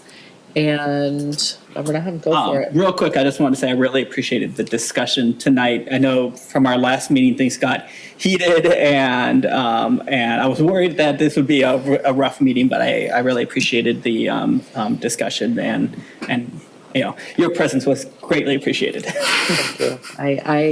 I like the hard ones. I like the tough meetings. I get right through them. But I appreciate that. I would add. Member with- Trezise, go for it. What Mr. Nahan said is, it's a joy to deal with a board that discusses and opens. And basically, we may not agree, but Yeah. we still go forward. And it isn't always that case. So it's a pleasure to serve on the ZBA. All right. Well, and I will just say, way to hold down the fort, guys, because it sounded like that was a tough one. So I appreciate the work that was done during that meeting. And it's never a good feeling to say no to, someone, but at the same time, we are very strictly following this criteria. And I appreciate that we're doing a very, very good job being diligent about following the criteria and making sure that we're meeting those criteria, so.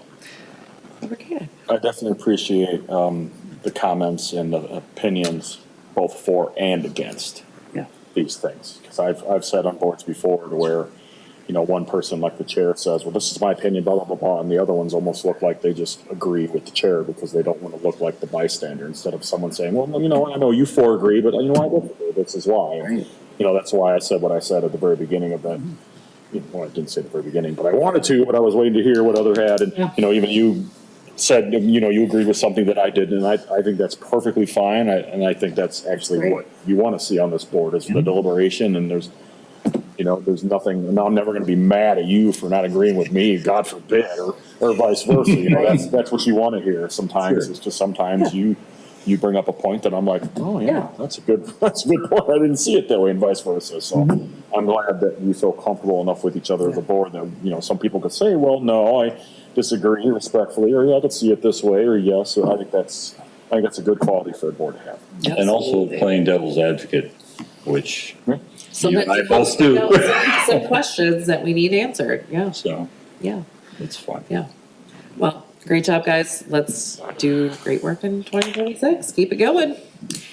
All right, well, with that, let's go home. Don't be missing any more meetings, I'll tell you. Oh my gosh. I had 2 sick kids at home that were not